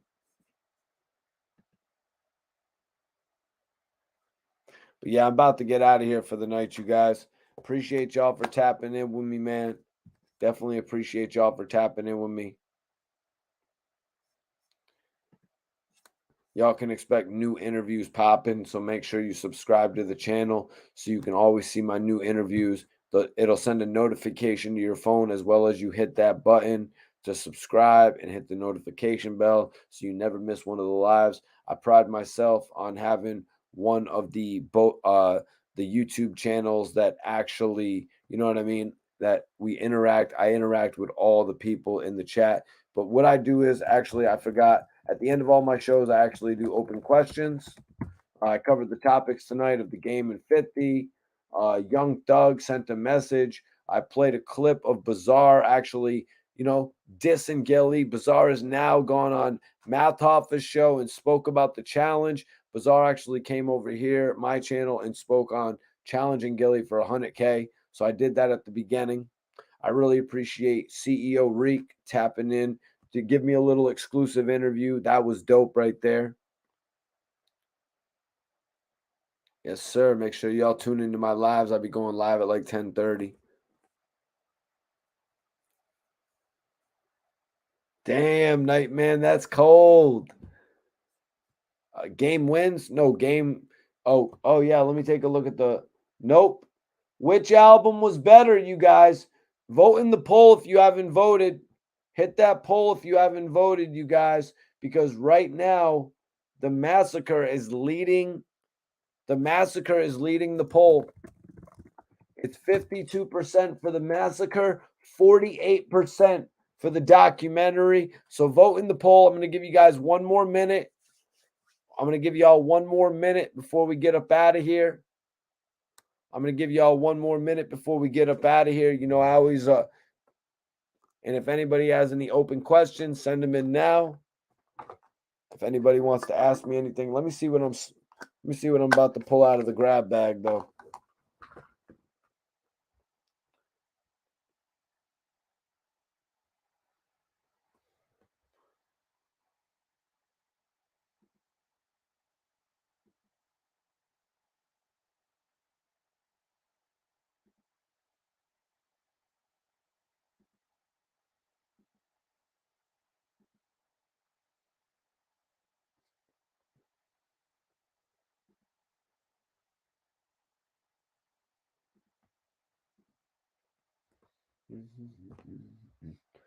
RI3 says the Massacre is better than the documentary. Who are you, man? Vote in the poll right now, you guys, if you want to affect the poll. The game has 48%. 50 Cent is leading him right now with 52. Guys, I'm all in on Get Rich or Die Trying being better than the documentary, but it's completely evident that the documentary is better than the Massacre, in my opinion. You know what I'm saying? It's completely evident. You know, it's just completely evident.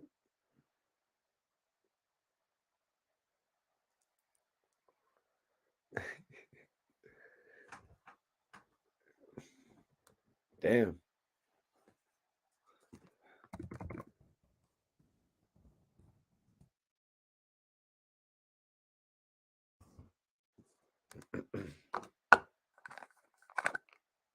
Well, I want everybody in here to follow me on the gram if you're interested. Anybody in here is interested, follow me on the gram. Hit me up on the gram, man. Hit me up on the gram if y'all want to tap in. Oh, yeah, that's right. I'm about to end the poll, though. Wow, the Massacre is up to 53%. My guy says the Massacre massacred the documentary. Either way, the Massacre massacred the documentary. No, bro, 50 wins even if the documentary is a better album. Boom. Okay, my guy's got the fact right there. Thank you, Mr. Jackson. We need a documentary of 50 Cent. I like it. Can't hate on it. I like it. I like it. What do you got to say about 50 Cent, bro? Say it in the chat right now, and I'll repeat it aloud. Yo, have a good night, bro. Have a good night. Well, for a certain point in time, he was living lavish off of the game's material. But the only thing about it, it's like, okay, so now you got a guy living lavish off of your material and you've backed off from your relationship with him. Like, you could have made a lot more money just collaborating with him. Some of these guys don't make sense the way that they do their business. You know what I mean? Like, but in all honesty, the game at that point in his career, you guys, we all got to be real. At that point in the game's career, like, let's not just be ridiculous. Let's not just be green. Let's look at the real fact of the matter. At that point in the game's career, I got a feeling he thought in his mind he was going to be the next 50 Cent. He had an opportunity to be the next biggest rapper in the game. He thought he was going to be the next B.I.G. Tupac, the next Jay-Z. You know what I mean? That's why he was calling out Jay-Z at that point. Although Game did say he didn't think Jay-Z would have minded if he performed at the Super Bowl. Now, I'm not sure what that really plays into it. I'm not really sure how that plays into it. F that, we want the Mikey T, the movie star documentary. Well, I'm supposed to be doing an interview actually with 10 Toes Down. I'm not sure what he wants to talk about in the interview, but I'm definitely hyped to go on his channel. You know, I just had my birthday and shit this weekend, so I wanted to come back. I wanted to come back live actually, and you know, get with y'all, man. Start releasing new clips. It's been a great start to the week, man. Milk jumped in the video yesterday. Tonight we actually had CEO Reek. You know what I'm saying? Like, that's freaking dope as hell. Like, it really just shows me that sky's the limit with what we're doing over here. I'm trying to find this biscotti, man. I'm finding all my other flavors, but I'm not finding biscotti. Oh, there we go. I'm finding all the sour diesel. I'm finding all the Dosi-Pie. You know what I'm saying? I'm finding all the drunken monkey. I'm finding all the freaking runts. You know what I'm saying? But I can't find that good indica right there. And maybe some of those are indicas, like I believe the drunken monkey is. The runts is a hybrid. I think the drunken monkey is predominantly indica. But this one right here, the runts is actually really heavy indica. Not the runts. The biscotti. The biscotti is actually a really heavy indica. I be smoking that. That shit puts me out. Not that I... Damn it, I wasn't even planning on going to bed after the stream. Appreciate you, man. Appreciate that. Yeah, I was enjoying my birthday. You know what I mean? I did put out a video on my birthday. I never stopped working. You know what I mean? I never stop working, you guys. I'm always putting out videos. I'm always trying to go live and do new content and cover what's going on out there. But I had to go pop a bottle. You know what I mean? I popped the blue bottle of Bel Air on my birthday, among other bottles. You know what I'm saying? I did a couple different things, lived it up a little bit, enjoyed myself. But I came right back to the content, you guys, because that's what I do. So everybody in here, subscribe to the channel. Follow me on the gram. Follow me on the gram if you haven't. If you're on the gram, that is. Also, I am on Clubhouse. Mikey T movie star, no the in it, you guys. If you follow me on Clubhouse, that'd be dope. We could all get up on there. I'll put you all up on the, you know what I'm saying? I'll put you all up on the wall so we can chat on there as well. If you guys want to just download it on your phone, it's more of just an audio thing. Let me see. My guy says, here's a good question, Mikey T. If you had to pick one song between the documentary and Massacre to be the theme song behind your documentary, which track would it be? Probably Start From Scratch. You know what I mean? Probably Start From Scratch or Rider Music. You know what I mean? It would probably be, or maybe, actually, let me ask that. Let me go Position of Power. That is a really dope song right there. That's got some Wolf of Wall Street vibes to it right there. That record. You could just see 50 stepping out, you know what I mean, on some Wall Street shit in that video, even though I don't think they really did. Actually, no, they did bring out the cars in that video when they did all the videos for the Massacre documentary. What up, Rob? Appreciate you, man. Appreciate you, man. Everybody follow me on Clubhouse if you haven't. I'm about to get up out of here, though, you guys. I got to roll some of this. I got to roll some of this biscotti up right now. You know what I'm saying? I'm about to roll this biscotti up. About to see y'all in the next live. Make sure y'all tune in on my next live video. And everybody, stay in tune for what I got coming next. You don't know what's going to happen on here, man. It's evident. It's evident.